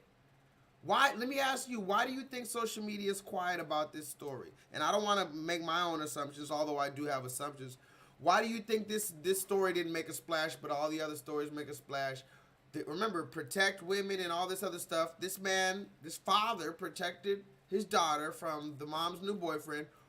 Why didn't this story make bigger headlines? I mean, this is out here in Houston. This just happened. I happened to find out about it because I follow the Houston News YouTube channel. And I saw the headline and I'm like, what? I watched the thing. I'm like, oh, dang, that's kind of crazy. There you go. Makes the narrative look bad. Chocolate Melanin says, red on red crime is none of my concern. Now, mind you, I don't know the races of those people. I do not know the race of those people. But regardless of the race, and it would even make more of an impact if they were black, but regardless of the race in this instance, I think that the more important conversation is the necessity of the father in a child's life versus not being there, or versus someone else being in the substitute. Now, mind you, there are outlier issues and there's things that could always be different, but we can show, in other words, let me see what de facto says. De facto says it makes the narrative look bad, and that's exactly what it is. It makes the narrative look bad. What does that mean? Well, it's a father protecting his daughter from the mom's new boyfriend. That makes the narrative look bad, because where are the fathers? The fathers aren't in the house, and What? The mother made a bad decision and brought a new man around the house because remember, that would eventually lead to fault of who? Of course, you can put all the fault on the mom's new boyfriend, but that would open the curtain to at least ask questions to the mom. You might not even, they're probably going to softball it and not even really ask her any questions. But when you find out that the daughter's being assaulted and then the father had to step in, but not the mother, why didn't the daughter go to the mom? Ask yourself that. Why didn't the news ask that? Why did the daughter, who doesn't live with her father, why didn't she tell her mom, who was immediately in the house with this man? Why did the daughter feel like she had to go to her father to say what's going on? Then the mother comes like, oh, I don't know. I just have some questions. You know, mama gotta have a life too. Let me see if I can read something else before we get up out of here, guys. We're just at 3 hours. I appreciate you guys for joining me. Today is the Martin Luther King Day stream. You know, we just kicking it for MLK. Some people say Martin Luther King was a government agent. Raise your hand if you've heard that or if you believe that. I'm not here to judge. If you've heard or believe that Martin Luther King is somehow a government agent, either knowingly or unknowingly. Maybe he was used as a pawn. I don't know. The thing I appreciate about Martin Luther King, the thing that I've grown to appreciate, at least publicly, I don't know him privately, I don't know who he was fucking, so I don't know why everybody keeps talking about his fucking dick. Have you thought about how crazy that is? What if we were talking about who Rosa Parks threw it back on? Let's figure that out. Did Rosa Parks throw it back on fucking Nat King Cole or what? What if we found out, you know, oh shit, Maya Angelou was given sloppy toppy? Would that take away from what the fuck? Or would you, is that possible? We're not supposed to talk about Maya Angelou sloppy toppy. Why the fuck are we talking about Martin Luther King's penis, his nether region? We don't know. He wasn't there. It's suspect to talk about it. And then when you finally actually look into where all these claims are coming from, it comes from the FBI. You're literally regurgitating FBI lies. And that's wild to me. So Martin Luther King, I don't know anything about him other than publicly. And publicly, yeah, I would have done some things differently, clearly. But I think he was important because he stood on his business of nonviolence and this how we gonna handle this. And he got killed standing on his business. You might not agree with Martin Luther King's business, but he stood on his business. You can't deny that. And if you dismiss Martin Luther King's business, go watch the last video from Martin Luther King. I played it last Martin Luther King Day. I'm not going to play it today. It is what it is. Go watch the last video from Martin Luther King. He's going off. He basically seemed like he know he's going to die, but he's standing on his business. So I can't be mad at a black man standing on his business to the day he dies. A lot of y'all niggas aren't standing on no business. You can't talk about Martin Luther King, but it is what it is. Let's get back to the mothers. Jay, are you in the chat? Jay, are you in the chat? We're getting back to the mothers. Why? Because the fathers are not there. For how long, guys? Since 1970, at least. This is another thing that's going on social media since we're talking about the moms and the daughters and the kids and the single, basically the relationship between the single mom and their children. We can't talk about the relationship between the black man and their children because the black man is not with their children. Duh. That's the reason why we can't have, so anybody who wants to say, hey, why don't you talk about the relationship with black men and their children? We can't because the black man's not there. Or maybe he's like T.I., one of the last black men that actually is trying to stand on business. But you see how T.I. gets treated in his household. He has to fight for every motherfucking argument. So now let's talk about the conversation of the moms with their children because they're the one who have the children. This is one of the ones that she posted this, very, very innocent. She calls her son sexy daddy. She calls him daddy. And this is the son-husband phenomenon that we slightly need to explore. Now, mind you, YouTube, the next thing that I'm about to show you, I definitely made sure that I covered all the crazy parts. So please, YouTube, for the sake of you and me, let's just try to be professional and don't give me a strike for this, because I covered all the important parts, but I have to show you what's going on social media. I covered all the parts, YouTube. Look, YouTube, I covered the parts. The little kid's face is not showing, YouTube, and neither is anything that she has going on. Nothing showing, YouTube. You don't see any of the saggy parts, YouTube. But this is a screenshot or a receipt that I found on social media, and I feel like Jay was telling me about this a long time ago, but we didn't have the receipt on hand, so I finally found the receipt. Jay, is this what you were talking about? This woman right here, she's in the bathtub with her son, but if you see the uncensored picture, it just seems a little weird. His foot is sitting, well, let's just say his foot is sitting in a very interesting place. He's sitting right behind her, and his foot is sitting in a very interesting place. He looks to be about 2 years old, maybe 18 months, 19 months, maybe almost 2 years. And she's sitting, taking a picture, and his foot is in an interesting place. Listen to what she says. She says, "My son is not losing his virginity to no trifling ass wench. I'm gonna take his shit.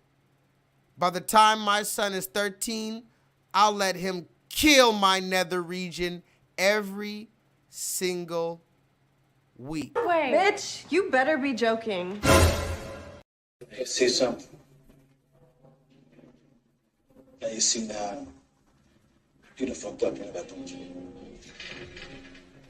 I think I thought that's so. You understand? You done fucked up now. You're the dumps. I'm just showing you the news that the news doesn't show, and every time I show these videos, I do risk my channel, but I take all the precautionary measures.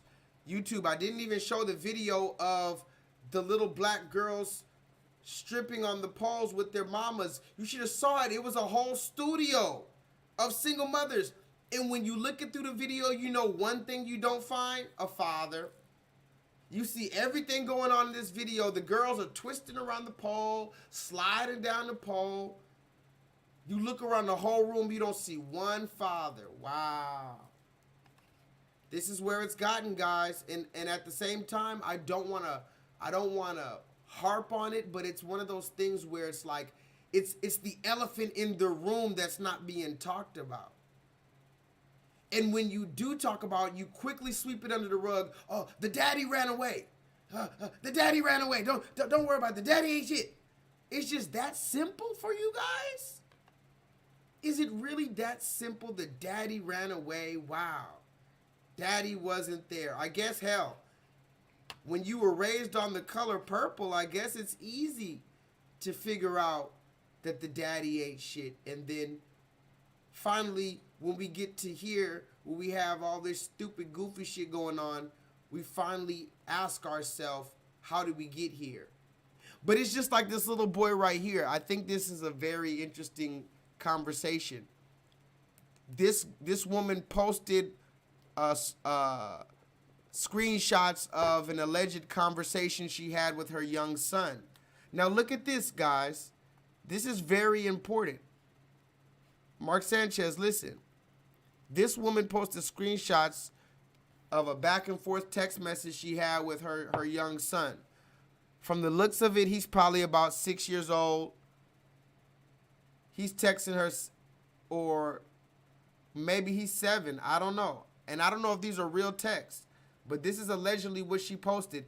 And even if these aren't real texts, I just want to say this because somebody might say these aren't real texts from her son. It might not be. What I want to say is there are going to be boys that are going to have this discussion with their mom. Now let's read. He texts her, Mom. She says, yes. He says, when you were 17, you had me, right? She said, yeah, why? He says, I'm in health class. Oh, no, he must be older, and that's just a picture when he was a little kid. Anyway, I'm in health class, and we're learning about unprotected sex. Why were you having unprotected sex at 17 years old? Why were you even having sex at 17 and still in school? She didn't text back. He says, Mom, so you had unprotected sex 3 times with 3 different people. Listen to this. Her son is allegedly texting her. You had unprotected sex 3 times with 3 different people. My dad, Caleb's dad, and the girl's dad. That's a lot. She says, dang, boy, any other questions? You all in my business, you see? Do we see how it happens? Do we see how the brainwashing and the psychological manipulation from a young age happens? Because when they finally have the nerve to come at you with real questions, this is how you behave. You all in my business. No, it's actually my business why me and my brothers have different dads. And you owe me to at least tell me what was going on. And so this was a dude who commented on that, and he said, a single mom protecting her child from an inconsistent father is not bitter. This is the type of goofy shit that people say to justify single mother dumbness. And this particular tweet is slightly triggering, or at least it would be if I was still triggered by shit like that. I am sometimes, but I try my best to tame my shit. But I remember, I'm gonna just say this. I've been told before by my baby's mother that, you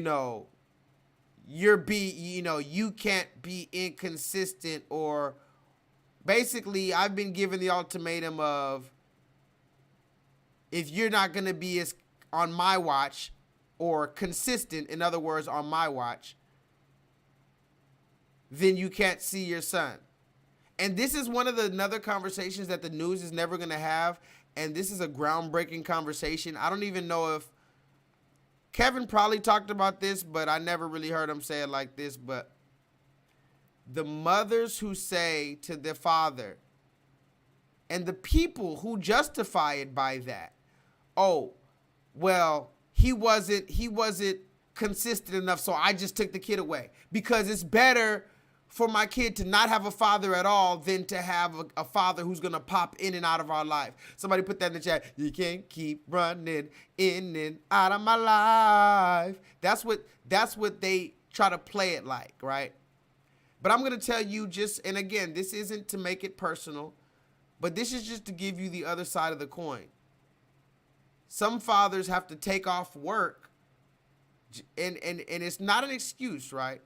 But like for me, if I tell you I can get the kid on Tuesday, Wednesday, Thursday this week because I took those days off, you can't tell me I'm being inconsistent because I didn't do it on Saturday, Friday, and Thursday like you wanted me to do. If I said, and furthermore, because I don't want to get too deep into this topic because it's a whole deep topic, but let me just say this last thing about this goofy ass idea that it's better to keep the child away completely than to let him see the child every now and then. Ask the child, and this is another thing, that the courts don't do this. Ask yourself, guys, the same court system that's going to sit there and sentence you to 60 years in prison, why aren't they smart enough to ask the child what the child wants? Genuinely, without the mother being there, evil-eyeing the child, without any type of, sit the child down in a controlled environment, in a filmed environment, and ask them, do you want to see your daddy? They will say yes, 9 times out of 10. But see, they're not going to do that but it's still going to be under the guise of doing it for the child, but they've never asked the child. Never in the history do you see them asking the child what the child wants. Is that not suspicious? And these women came to the conclusion that keeping the dad away completely is better than him seeing them every now and then. Even if he is inconsistent, even if he only sees them once a month, you're telling me that just cutting off contact completely that's the better motive. Do we hear this? Let me read some comments. Do we hear this stupidness?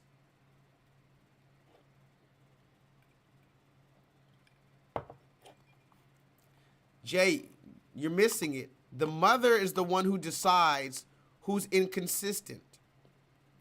Like I said, if I say, okay, this week I can get him Tuesday, Thursday, or whatever the case, the mother's going to say, oh, no, that doesn't fit my schedule.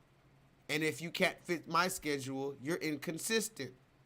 The mother, and this is why I try to tell people that, especially a lot of people in the internet, if you don't have kids, I'm not trying to, debo you out of the conversation. But if you don't have kids, you genuinely won't understand these power dynamics that come into play once you have children with the person in America, with the woman in America. They are able to use leverage over you. They are able to tell you when and where you can take your child, what you can tell your child, and you can say, no, not me. Now, okay, yeah, you don't have kids. That's how I know you don't have kids. There's one way you could tell me you don't have kids is if you say, no, not me. That ain't gonna happen with me. My kid, no, lies. You don't have kids. Anybody who says that quickly, oh yeah, not me, and I ain't no simp. Nope, you don't have kids. And that's fine if you don't have kids. I'm not here to shame you if you don't have kids. Shit. Some would envy you if you don't have kids. But what I'm saying is, if you don't have kids, you're not gonna understand that these mothers are the ones who are gonna decide if he's inconsistent, all these words, if he's toxic, if he's abusive. She's the one to define that.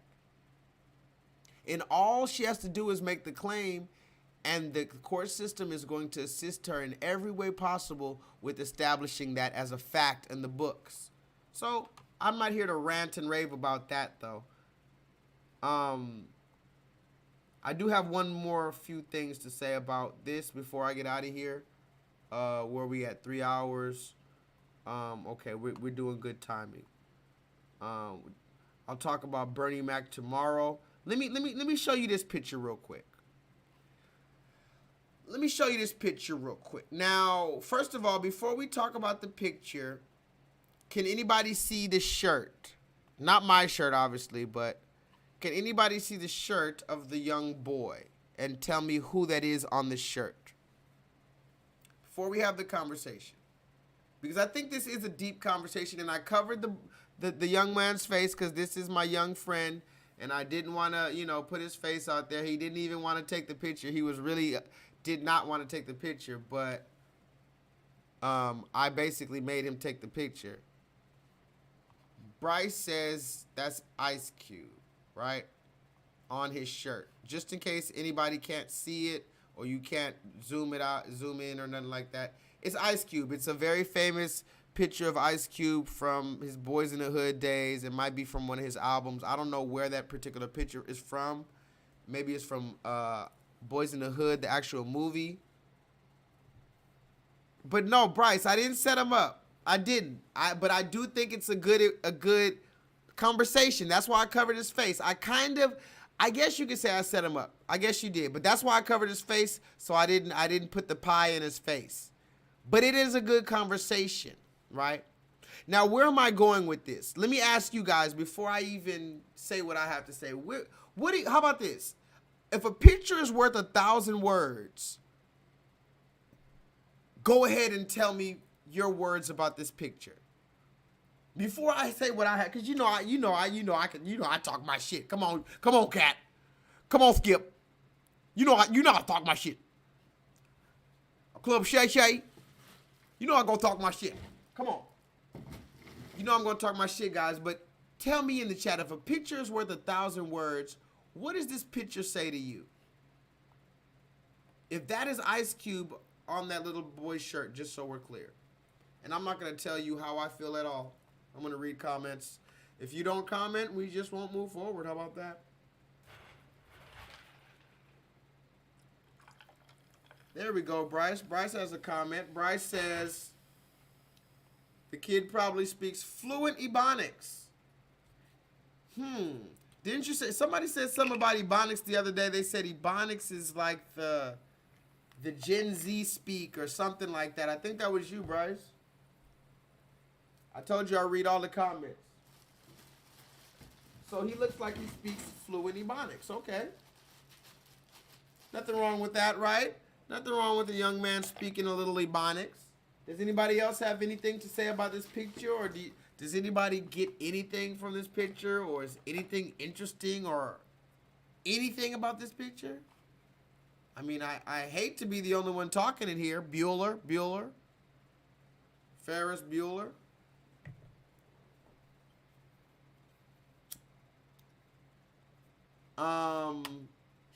It says, is he Latino white or Anglo white? I want to say he's Anglo white.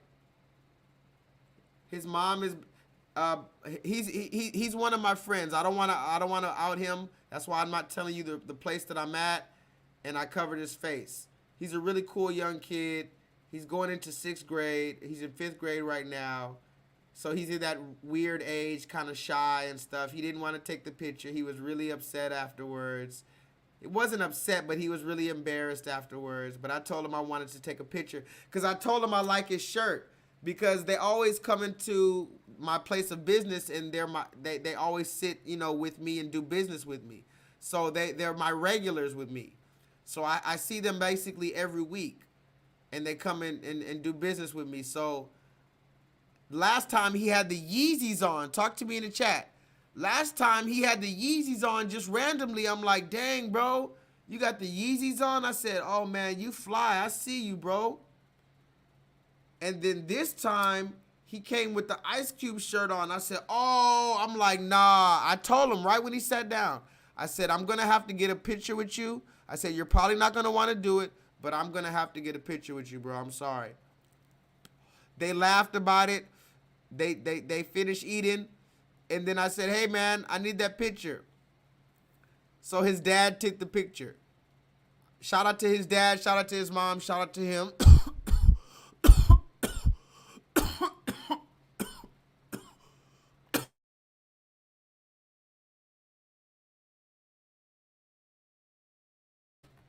But tell me what you think about this picture, though. De facto says he doesn't know what Cube is about. Oh, that's deep. That's deep, De facto. He doesn't know what Cube is about. I mean, I'm not saying he doesn't, but let me ask you guys in the chat. Do you think that that's a valid point? Do you think that this little boy in 5th grade knows anything about Ice Cube at all? Much less his most recent antics or belief systems?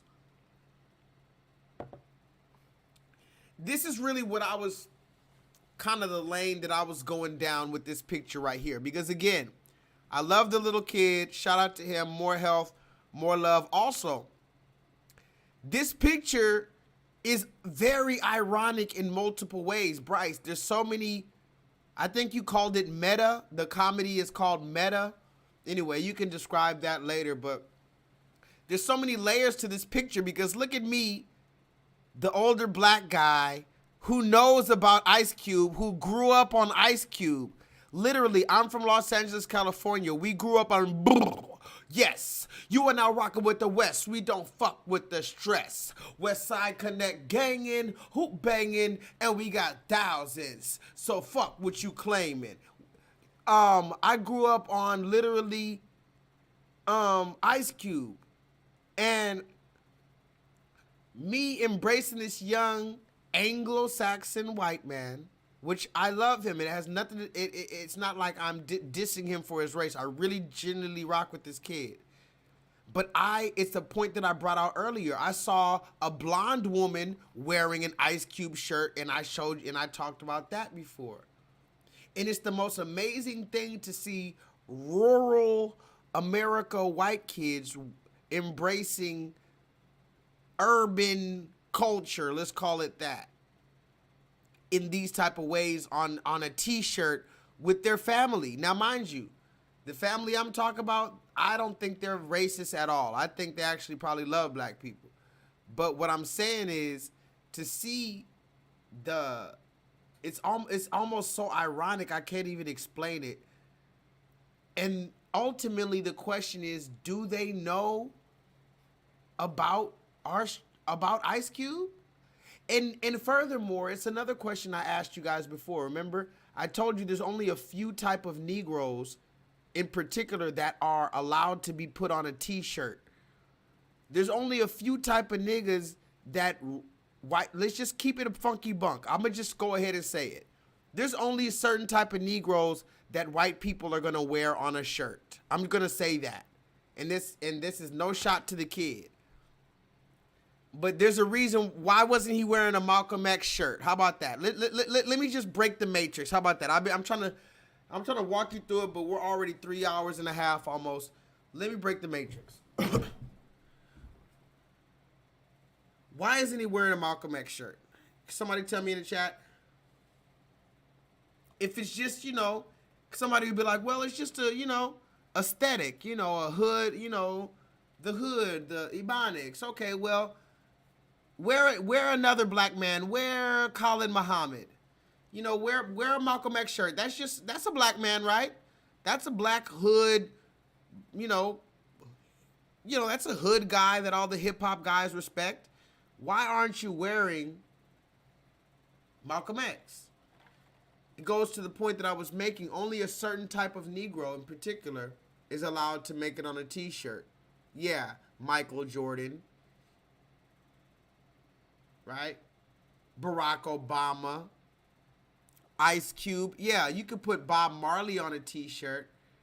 Hell, you even put Tupac on a t-shirt. But Tupac and Ice Cube, those are two particular black men that you put on a t-shirt and white people will wear it. But those ones in particular, you have to ask yourself, do they know about the other side? Which side are you embracing? How about that? How about that? How about that? Because we got to move forward. When a white person wears a Ice Cube shirt, which side are you embracing? When you wear a Tupac shirt, when you wear an Ice Cube shirt, are you embracing the gangster side that they're mostly known for, or the intellectual side that stands for righteousness and black people in particular that's less talked about? This is a real question, because again, they're wearing very particular black people on a shirt. You can say it's just a fashion trend, but I'm pretty willing to bet that Malcolm X is not going to become a fashion trend on a shirt.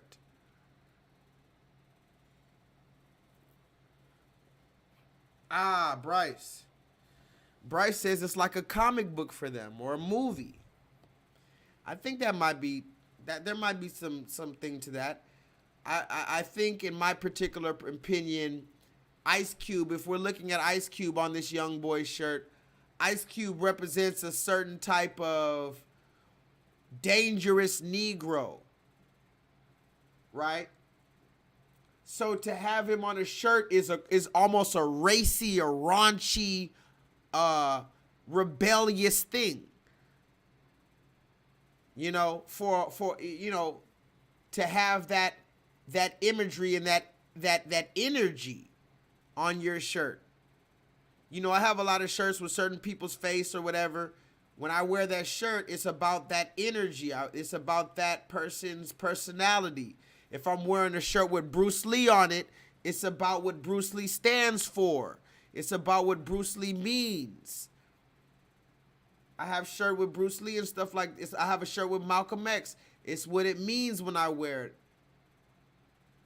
So when you have a shirt with Ice Cube, is it just a fashion trend? Do you know anything about him? Or should I just laugh at the irony? If you don't know anything about him, if these people don't know, should I just laugh at the irony of what Ice Cube truly stands for and you're wearing it? It's a beautiful time to be alive when you don't know what Ice Cube stands for, but you're wearing his shirt, thus pushing his message. Don't you understand when you're wearing an Ice Cube shirt, you're pushing his message? Now the question is again, which message of Ice Cube are you pushing? Are you pushing fuck the police?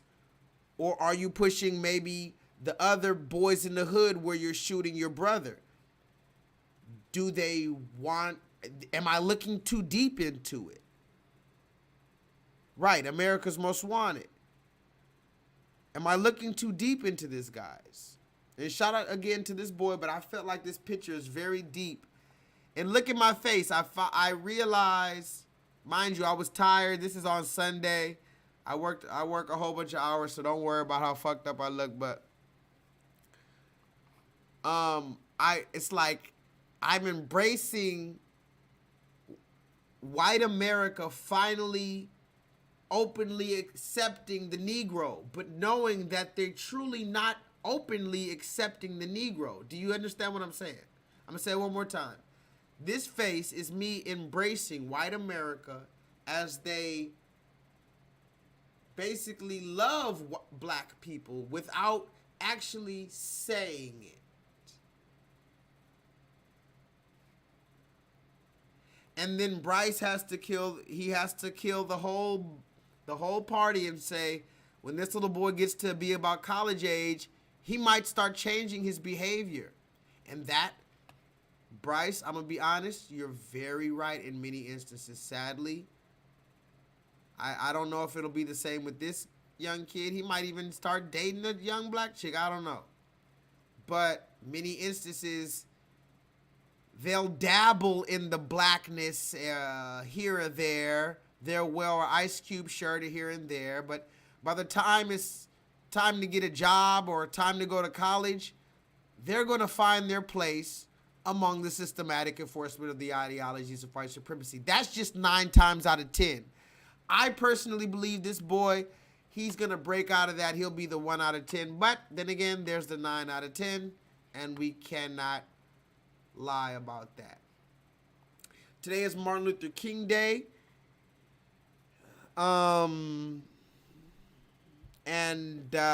This is a picture from Google. If you go on Google, I'm pretty sure it's past 12 o'clock, so I don't think it's on there anymore. But if you went on Google like 30 minutes ago, they'd probably show it.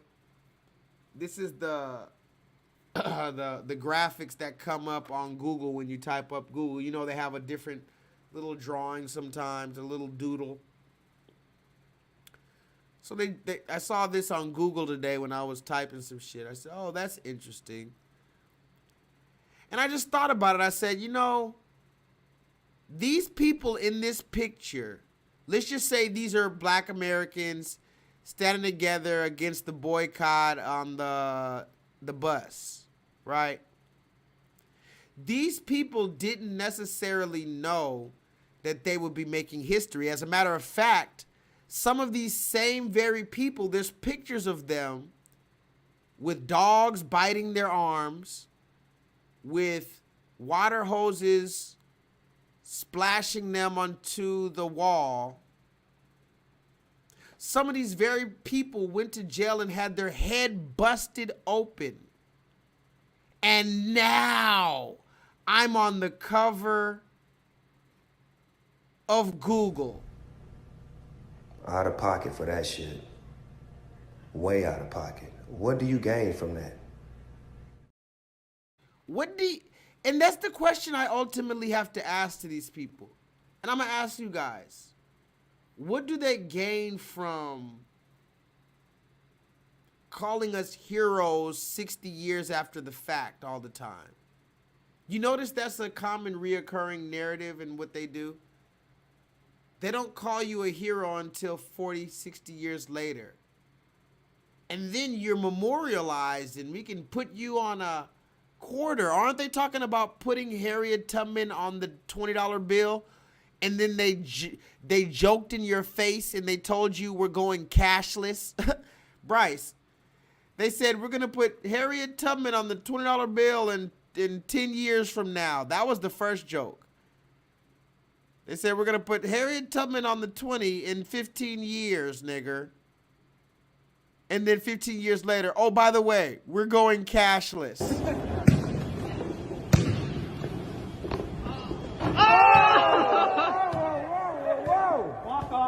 what I do. That's what I do. De facto, that's what they do. That's what they do. They shape history in real time for the young people because it's not about the old people. They're trying to kill us off. They want us to go crazy. They want to kill us off. They want us locked away. It's about the young, impressionable kids because you don't have to kill or you know, lock away young, impressionable kids that's going to follow you regardless. Because they don't know any better. Because their elders are all locked away and killed. Do you understand? I'm going to say it one more time. You don't have to lock away and kill young, impressionable kids because they're going to follow you and whatever you say because they have no parents because their parents are locked away and killed. This is the strategy of warfare. And like I told you before, this is the reason why I just don't even really I don't have certain conversations with people who don't understand the basics of warfare. And you know, you always got these people who's talking about these certain books and stuff. You know, if you read a whole bunch of books on war, you know, hell, shout out to you and maybe you can help me out. But certain shit is innate and certain shit you recognize through patterns. The patterns that the strategies of warfare that I'm talking about that have been implemented on us, I have noticed these patterns. And what I'm talking about is if you don't notice the basic, if you don't know about Tuskegee experiment, like, come on, what the fuck are you talking? Why are we even talking? So all I'm saying is when I saw this picture on Google, I said, wow, look at all these nameless black people from Martin Luther King Day. You got this nigga in the brown suit, look like Barack Obama. You got all these black people, you don't know their name. Why? Because they never got a medal. You never gave reparations to the people of Tulsa, and there's only 2 people left. The people of Tulsa keep dying. They're 105 years old. The Spirit of God is keeping his people alive at 107 years old. You still won't pay the people of Tulsa. There's only 2 of them left. You're going to let all of them die, or let me guess, you're going to give a few $100,000 to the last one just to say that you did something. But think about all the black people. When you see this picture right here, I want you to think about you. Everybody who's listening in the chat, this is you guys. Listen closely. Everybody who's in the chat, this is you. Unknown, unnamed, as some would call it, infamous. But you the one who stood on business and made some shit happen for the next generation, whether you got acknowledged for it or you got a reparation for it or not. Because these people had dogs sicked on them. Google wasn't worried about them. Google was calling them an enemy. If Google was alive in 1965, talk to me in the chat. Don't make me spit tonight. Don't make me spit. I said if Google was alive in 1965, a nigga wouldn't be able to survive. Talk to me in the chat. Now look at this.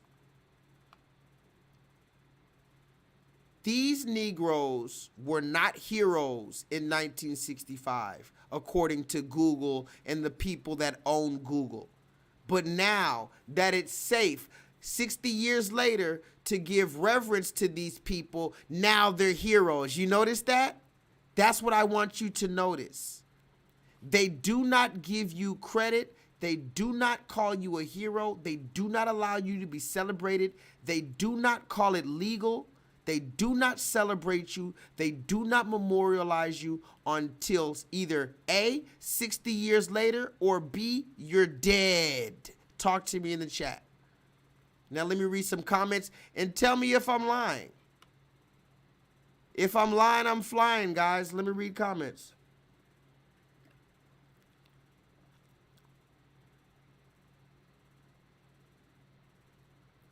We already know our parents. Our parents, it's sad. It's a sad thing to say. I need everybody to comment, please. It's a sad thing to say that our parents definitely gave, and here's the sad part about it, guys. Our parents loved us. I mean, the sad part about it is our parents loved us, but they were just yellow bellies. Damn. Is that it? Or maybe we're the wrong ones. Maybe we're wrong because we didn't submit to the beast, and you know, hell, if they didn't submit to the beast, maybe they would have starved or something, right? They wouldn't have been able to put a roof over our head, right? I mean, they were just doing it to put a roof over our head, right? I mean, it's like Bernie Mac's daughter. This is the daughter of Bernie Mac, or at least the daughter on the show.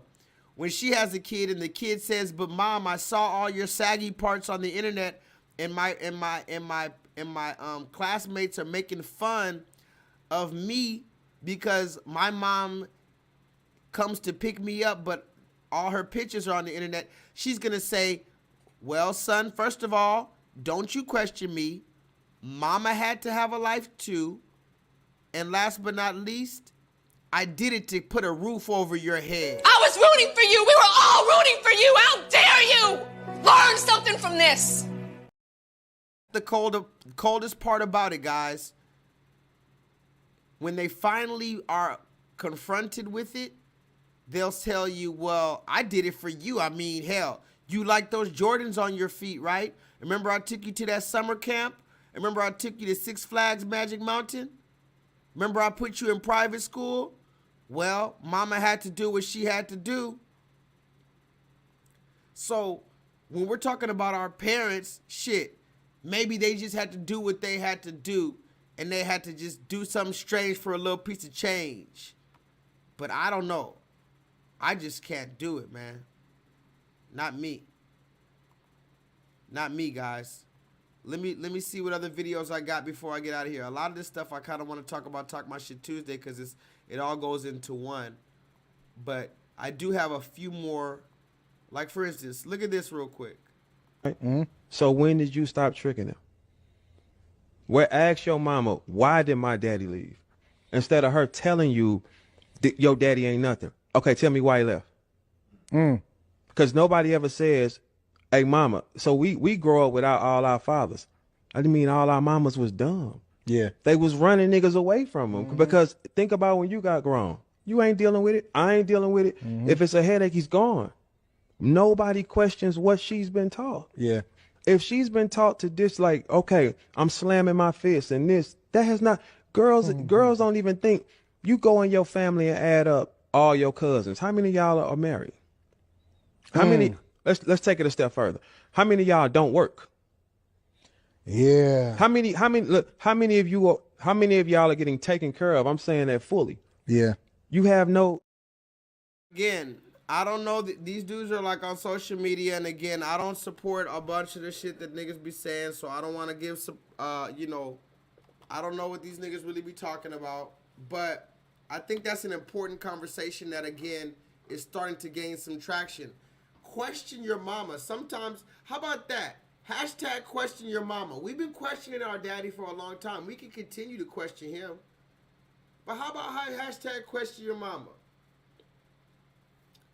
And again, at this point, I'm only giving suggestions because I don't even know if this is salvageable at this point. I mean, you know, like I told you, it's one thing to have the father not in the home, but let's talk about the father that's in the home but still can't be a father. Do you understand that that might be worse? I mean, I guess it's worse. You tell me, how about that? I feel like it's the same. The father that's not in the house, or the father that's in the house and he has to sit and watch all this shit. He has to sit and watch his 7-year-old son transition. He has to watch his 9-year-old daughter put on a motherfucking crop top shirt. I be watching all the time these men and their daughters walking around with crop top shirts looking like they ghetto ass mama, and their mama's the one leading the pack. The dad's walking behind pushing the shopping cart or whatever the case.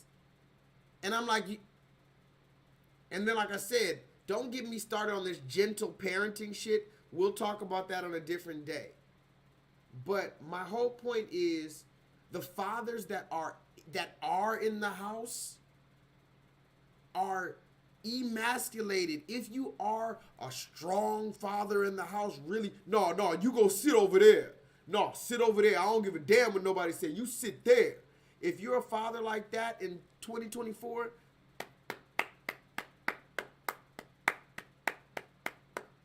bravo, sir, if you're a father like that, where you can raise your voice in your household and you have a woman there and some kids, and you, no, sit down and you tell her, nah, that we gonna make a right. I know you said make a left, but we gonna make a right. And she's listening, and you a black man, because notice, I didn't say it doesn't exist. I say it's a rarity. It's a rarity that the father's in the house, much less actually able to stand on his business, man. Forget about it. Forget about it. So this is why we're having this conversation in places like here, in hopes that later, that's why I showed you the Martin Luther King picture of the people who were boycotting on the bus. You don't remember these people named? Yeah, you remember Rosa Parks, but somebody put the name of the woman. There's another woman who said she has a problem with Rosa Parks because, oh, don't make me misquote it, but allegedly there's another woman who did some boycott things similar to Rosa Parks right before Rosa Parks, but she didn't get no recognition anyway. There's a whole bunch of people in the civil rights era that didn't get any kind of recognition. And so what I'm telling you is we have to be willing to be those. Does everybody understand that? We have to be willing to be the one that doesn't get recognition. Can y'all understand that? That's a deep thing that I think a lot of people don't understand. We have to be the ones who are willing to not get recognition for what we do. Even myself, I'm telling myself on my YouTube channel, man, let me just say real quick, I'm maybe, I don't know, I have a few things I got to work on my delivery, but I'm more raw than a lot of these niggas on YouTube. I'm just going to say that. I don't get the recognition anywhere close to what I feel like I deserve. But at the same time, you see I'm here on Monday night. Even when I told you I might not be here, you see I'm here doing this shit, hopefully for at least the conversation. And mind you, you're going to have somebody saying, J-Lethal, why didn't you build a YMCA? Why didn't you build a school like Dr. Umar? You gotta just ignore people like that always want to know why you haven't done more. I told you this is what I'm doing. My track record speaks for myself. I brought out this information. It came to truth. It came to power. It came to materialization. That's all I have to say. I'm done trying to get views or anything like that. I realized I'm only going to get 200 views on all my videos. All my videos, 200 views. I'm not getting nothing more than 200 views on any video. That's fine. I'm going to stick to what I do. And I'm going to be what I am. Because I ain't no bitch-ass nigga like Fresh and Fit. You ever heard about this dude Fresh and Fit before I get out of here? Fresh and Fit, this dude right here. He's part of this podcast thing on YouTube, and he got demonetized. And he went crying because he can't get paid from the commercials on YouTube anymore. They didn't say he got to stop streaming. They didn't say his channel's deleted. This pussy nigga just, you know, couldn't make money off of every video like that no more. And he damn near said he wanted to stop. Oh, I'm going to go. Nigga, if you was really doing it for the people like you said you were, because he went on and on about, you know, I do this for the people. If you did it for the people, you would do it for free. If you did it for the people, you would put money into it. That's even deeper than doing it for free. Do you understand that? It's one thing to do this shit for free. It's another thing to put money into this shit.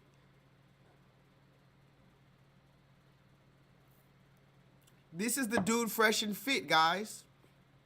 Let me read some comments. Right. Exactly. And this is the type of nigga look like, oh, Arabian Nights. This is the Arabian Nights face ass nigga that be sitting up there. Look at the dude in the back on the right. Don't even worry about the nigga kissing him. Don't worry about the other nigga laying shirtless on him like he's just in heaven. Look at the dude in the back. What's he doing? What's the scenario here? Is this just a fun guys' night out, like The Hangover or something like that?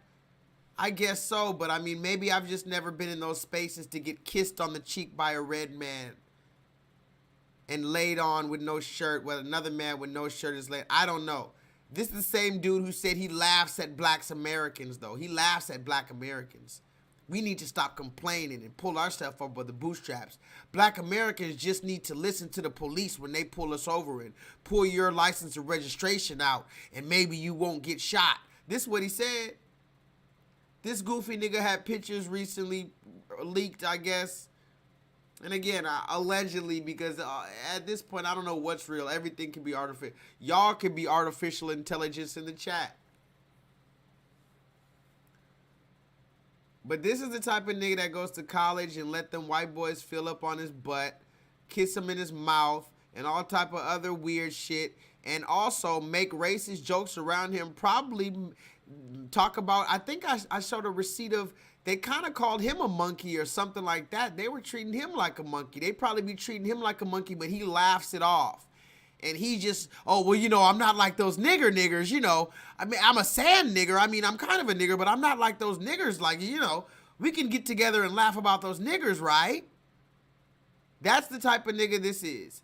Well, you know, as long as we can laugh at those niggers, I mean, I guess you can just, you know, put a banana under my, you know, my blanket, and you could, you know, all this other weird shit. You could draw a penis on my forehead when I'm sleeping, and you could, you know, all this other weird shit. So it's funny how these are the type of dudes that get the microphone and start becoming just Scarface. These are the dudes that get a microphone and a nice studio because they got some money or whatever, however they got the money. Judging by these pictures, you the type of nigga that do whatever for the money. So you got a nice studio, and now you just King Kong. You're just Tony Montana. Notice you never see these niggas outside, like I said, for real, having real conversations outside of their controlled environment. I go on different people's channels all the time. A lot of people are here because I was on somebody else's channel calling in like a caller. I wasn't even a YouTuber. I was just calling into somebody else's channel, and a lot of y'all heard me there and follow me here to my channel. This pussy nigga would never call in somebody else's channel and be at the you know, at the vulnerability of somebody else who's in charge. He only wants to have people on his podcast so he can talk crazy. Goofy ass niggas. Man, that's crazy, man. That's really crazy. I'm trying to see what else before I get out of here I can show before I show them, bro, because I'm kind of mad I broke my phone. But let's talk more about... Ooh, that's for tomorrow. Yeah, that's for tomorrow. Yeah, let's talk about this one.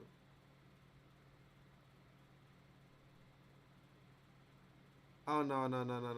You know what? I might even end early tonight, guys, because I think the rest of the videos, they kind of go into a whole nother topic that's going to take too long. You know, we only got about an hour left, and I want to talk about these dresses on the black man in particular. Because if I don't talk about it, who's going to do it? You got to think about it. If everybody's doing this, it's going to become normalized. Duh. The kids who grow up, they're going to see all of this stuff that we're talking about, and they're going to say, oh, that's how we do this? The same way kids see you and they see you walking. This is why I told you, you got to have kids, because you got to observe kids. Kids will literally look at you walking around. And they'll finally realize, oh, I can walk around too. That's how they learn how to walk, by looking at other people. So the kids are looking at all of this shit that you guys don't want to talk about. A lot of y'all don't like talk. You know how many times my day one people get mad at me, or not mad, but they don't want to stop talking about this. My day one supporters, number one supporters, they don't like that part. But that's what I love. I love the fact that I could do something that even my day one people, my number one supporters, it makes them uncomfortable. But the one thing you can't say is it's a lie, or it's false, or it's fabricated, made up, a fantasy. You can't say that. You can say you don't like it, but you cannot say this is a fantasy. So we're going to have to talk about all of that tomorrow. Also, let me talk about this one last time. I need you to listen to this. Ladies and gentlemen,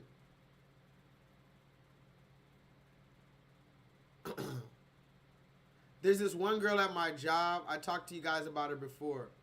She's very pretty, you know. And, you know, she knows that she's pretty, though. And that's the problem. The problem is when a woman knows she's pretty. I'll say that. Somebody would call me insecure. The same people that would say I was a pervert for pointing out the mother and the daughter shouldn't be twerking, talking about getting fucked, whatever. Some people would call me insecure for saying this, but I'll go ahead and say it. When a woman knows she's pretty, that's a different type of danger. Because it's one, now, there are women, here's a disclaimer, there are women that know they're pretty, but are still in control of that, right? They know they're pretty, but they're in control of their psychology. They're in control of that. They're in control of the fact that they can manipulate people with that, right? Listen closely. So there's a sector of women, I don't know how vast, but there's a sector of women that know they're pretty, beautiful, sexy, whatever, but they still are down to earth. They're still rational, normal human beings. But then there's another demographic of women who know they're pretty and use that as a weapon. And when I say a weapon, you would think it's something that's painful, bloody. I don't mean that type of weapon. There's many type of weapons. Somebody put that in the chat. Here's another. I might make a stream talking about the strategies of warfare. Here's one strategy of warfare. I think it might be number 2. I don't know what number 1 is yet. I don't want to call it number 1, but might be number 1. But it's definitely number 2. Rule number 2 in the strategies of warfare, okay? Not all weapons are physical. Not all weapons shed blood. Talk to me in the chat. Wow. I literally don't know where that came from. I literally just be spitting that shit. Not all weapons cause blood. So the woman that I work with, she's like 24, whatever, I don't know. She knows she's pretty. She's a bartender, and she gets all the people, all the men, she gets them with this one, and they're just immediately, it's like, I used to watch this show called True Blood. I think that's what they did that on. Anyway, it was a vampire show where the vampire would be able to mesmerize you and just go like this, and then right when they look into your eyes, you're just like, yes. That's what this woman does. And I want to let it be known, as I've said before, this woman that I work with, I'm one of the very rare people that doesn't give in to her shit. Now, there's a few times where I'm like, damn, she knows that she's beautiful. So, I mean, it's not like I have to tell her. But I'm the dude that be like, hey, what's up? Can you give me this? And a lot of times I don't even pay her no attention, to be honest. You should see how rude she be trying to be to me. Not all the time, but it's like she's looking at me like, ugh.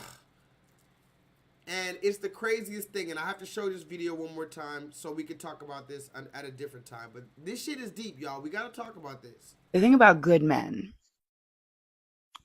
is that they're very difficult to get over on. So like I call myself the succubus, right? Because I can actually feed off you guys. We can all do it, by the way. Just, I know how. Anybody can do it. And the hardest people who often end up the best ones to feed off of, energetic wise, are the good, strong men. They also have the best quality semen. They're good, strong. It's something in the spirit and everything. Them super, they don't have to be Christian, but them super like spiritual men, them. And the good ones. And it's like, cool. But it's like they got this sixth fucking sense about them that they can sense what I'm about to do. And I'm like, fuck. So, back in the day when I was just doing evil shit, there were some wonderful ones that I did hurt. And, you know, it wasn't that I didn't like them, but there was also kind of a, man, fuck you for being so good. Like, why are you so good? Let me break you so you end up like me. But then also it was like an annoyance, kind of like, God damn it, why won't you just do what I want you to do? Because they were too smart to do what I wanted them to do. All right. Now, yeah. So that's what I wanted to talk about. We could talk about that another day, but I think that's a discussion that black men in particular need to have, because let's just be honest. There's only a very small percentage of black women or women in particular that's going to tell you this information like that woman told you. So I think it's going to be on us as men to have these discussions. Can you tell me the name of some of the men that truly, without bashing, talk about these witchcraft rituals? That's the only thing I could call it. I need channels that specifically talk about these witchcraft rituals that these women are putting on us. Because you can say a lot of shit about men, and we fucking these hoes, and we lying, and we cheating. We're not practicing witchcraft and energy harvesting. We're definitely not going back to each other at the ballpark talking about, yeah, nigga, I just fucked this bitch. I just took her soul. It harvested her energy. I mean, yeah, you might have, you know, fucked her well, but it gets a little strange when you talk, whoa, harvested her energy. What's going on here? But that's just me. Tomorrow we will talk more, and I do have more shit to say. For instance, I can show you this right here. Look at this. How to bag a black woman. When it comes to bagging a black woman, there's 3 steps that I got for you. Step number 1, please, please, please, for the love of all gods, please do not ask a black woman if she's a sexy chocolate. Stop with the food references. So stay away from words like chocolate, sugar cookie, bitch, Ferrero Rocher, like... I need y'all to just stop with the chocolate like references. All you have to do is say she's pretty. Just say, you're so pretty. Y'all be trying to date black women and talk about I go to Charlie's Chocolate Factory just to find you there. I'm gonna need you to calm down, bitch. Step number 2. Don't touch her hair. It's weird to go up to somebody and touch their hair. It's not a fucking petting zoo. Again, I just suggest giving her a compliment. Hey, some nice shits, okay? And number 3, we don't expect you to know AAVE, pop culture references. We don't expect you to know. Like, we actually expect you to not know. Like, so don't try to, like, reference things that you don't know about, because it's just fucking awkward, and then you can also embarrass yourself. My advice to you is just be yourself, okay? You follow these steps, and maybe you'll be able to bag me. Game is game. So let me get this straight real quick before I get out of here, guys. So this black woman says, to all non-black men, because that was a video for non-black men, in order to bag me, don't call me chocolate. Don't refer to me as food, right? Don't pet me like a dog. and just say that I'm pretty and you might be able to bag me. Wow. That's a pretty loose, wouldn't you say that's a pretty loose requirement list? I wonder, I mean, isn't that a pretty loose requirement list for somebody? Okay, so you're telling me the requirements to date you, right, is don't pet me, don't refer to me as your food, and call me pretty. Just call me pretty. And you might have a chance to bag me. Now, again, why am I talking about this? Because this is the spell that black men are under.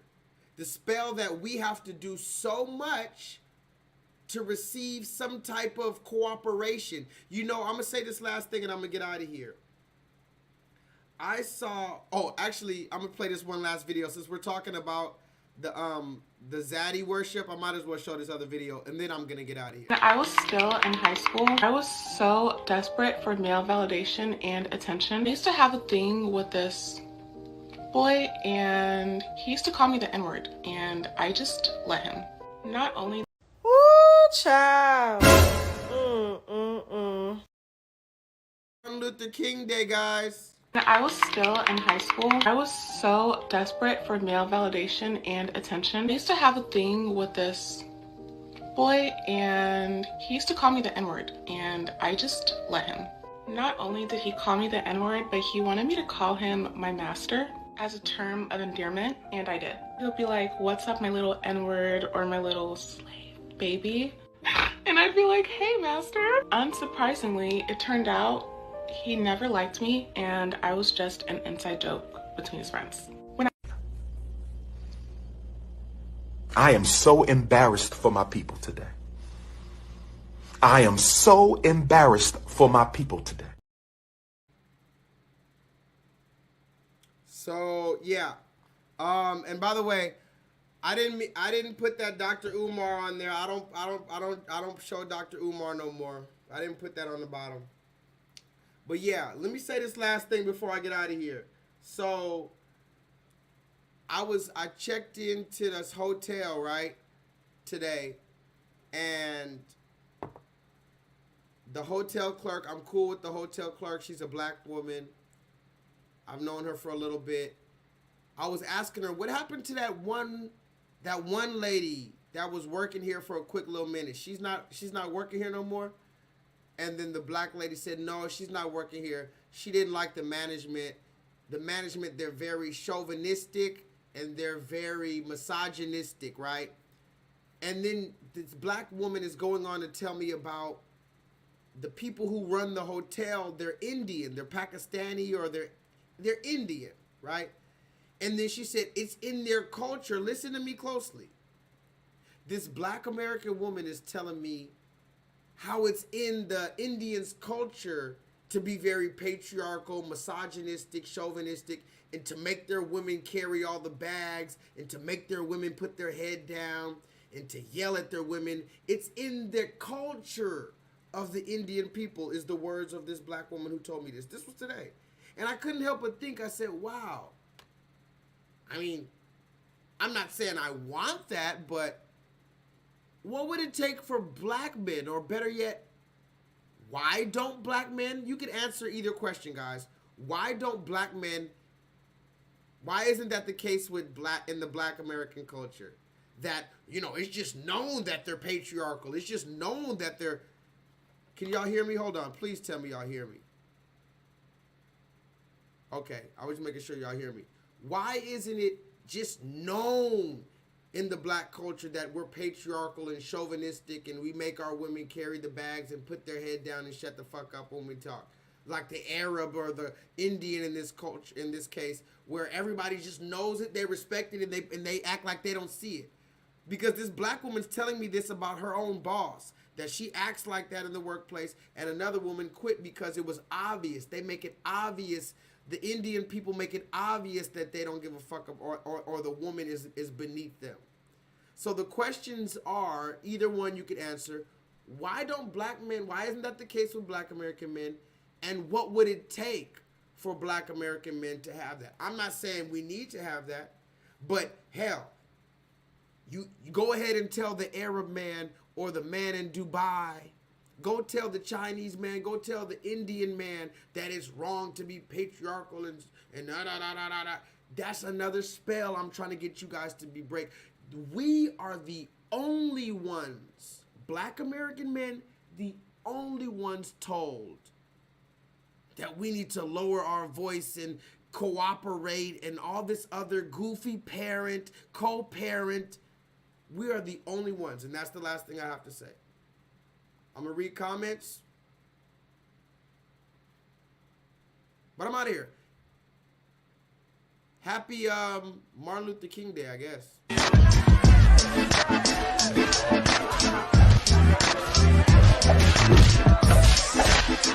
Excuse me, brothers and sisters, please. If someone could just turn off. King looked out on his people and saw they were in great need. So he did what all great leaders do. He told them the truth. Will you ignorant niggas please shut the hell up? He just said what I think he said. Is this it? This is what I got all those ass whoopings for? I had a dream once.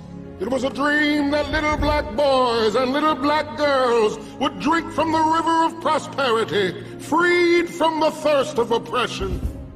But lo and behold, some 4 decades later, what have I found but a bunch of trifling, shiftless, good-for-nothing niggers? And I know some of you don't want to hear me say that word.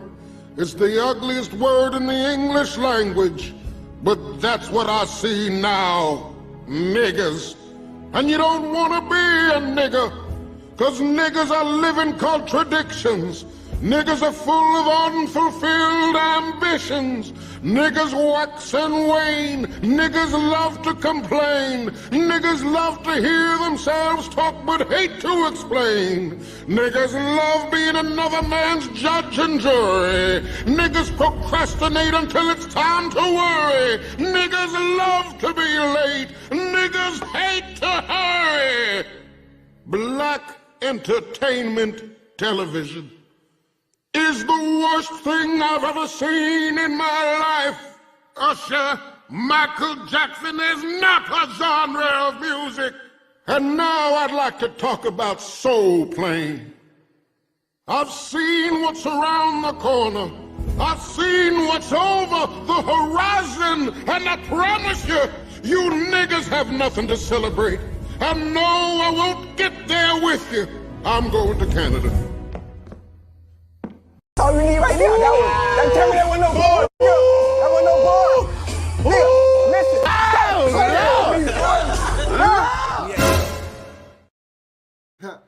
Anyway, guys, it's been a beautiful time to see you. I will try to come tomorrow. I broke my phone, so I don't know exactly, but I do want to have a good conversation kind of off the record and do some reaction videos. So if you enjoyed yourself tonight, if you gained a little information that you didn't know before or it motivated you to research further, put a brain emoji in the chat. Thank you guys so much. Please put a thumbs up before you get out of here. I'm out of here, man. Pow! Holla at your boys. Beautiful to see you. Beautiful time to be alive. All the good stuff. And remember, I can't forget this. Vibrate higher. We're going to get out of here on a nice note. Let's vibrate higher to some Sade. Holla at your boy.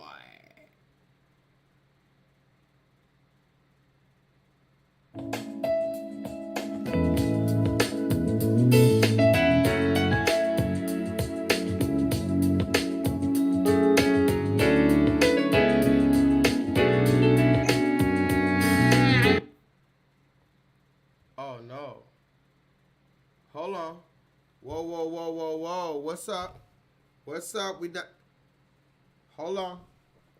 You're not gonna fuck my music up. Fuck that. Fuck that. Hold on. Hold on, y'all. Fuck that. You're not gonna fuck my song up. You're gonna play my goddamn Sade. Oh, shit. Play my Sade from the motherfucking top. I said vibrate higher, motherfucker. There we go. Yeah. Oh, wait. Yeah. I'ma holla at y'all, man. Be cool, man.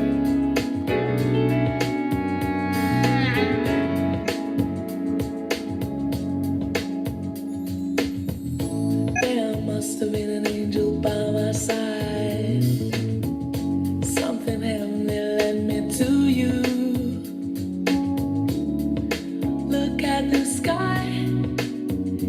It's the color of love. There must have been an angel by my side. Something heavenly came down from above. He led me to you. He led me to you. He built a bridge to your heart all the way. How many tons of love inside I can say. When I was led to you, I knew you were the one for me. I swear the whole world could feel my heartbeat. When I lay eyes on you,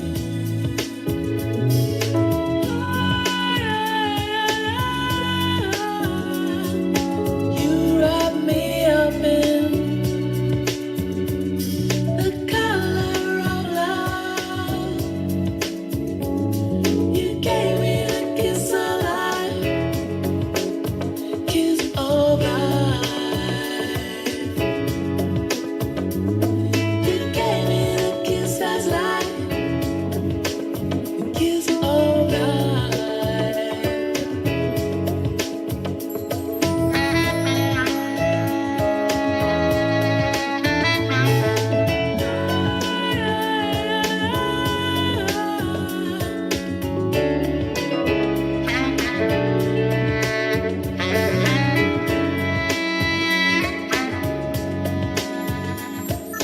Wasn't it clear from the start? Look, the sky is full of love. Yeah, the sky is full of love. You gave me the kiss of life, the kiss of life. You gave me the kiss that's life, the kiss of life. You gave me the kiss of life, the kiss of life. You gave me the kiss that's life, the kiss of life. Wrap me up in the color of life. It must have been an angel came down from above. Give me love, yeah. Give me love, yeah. You gave me the kiss of life. I love y'all. Appreciate y'all. I'm gonna catch y'all next time, man. See me tomorrow for Talk My Shit Tuesday. If not, it was a beautiful time to be alive. Holla at your boy.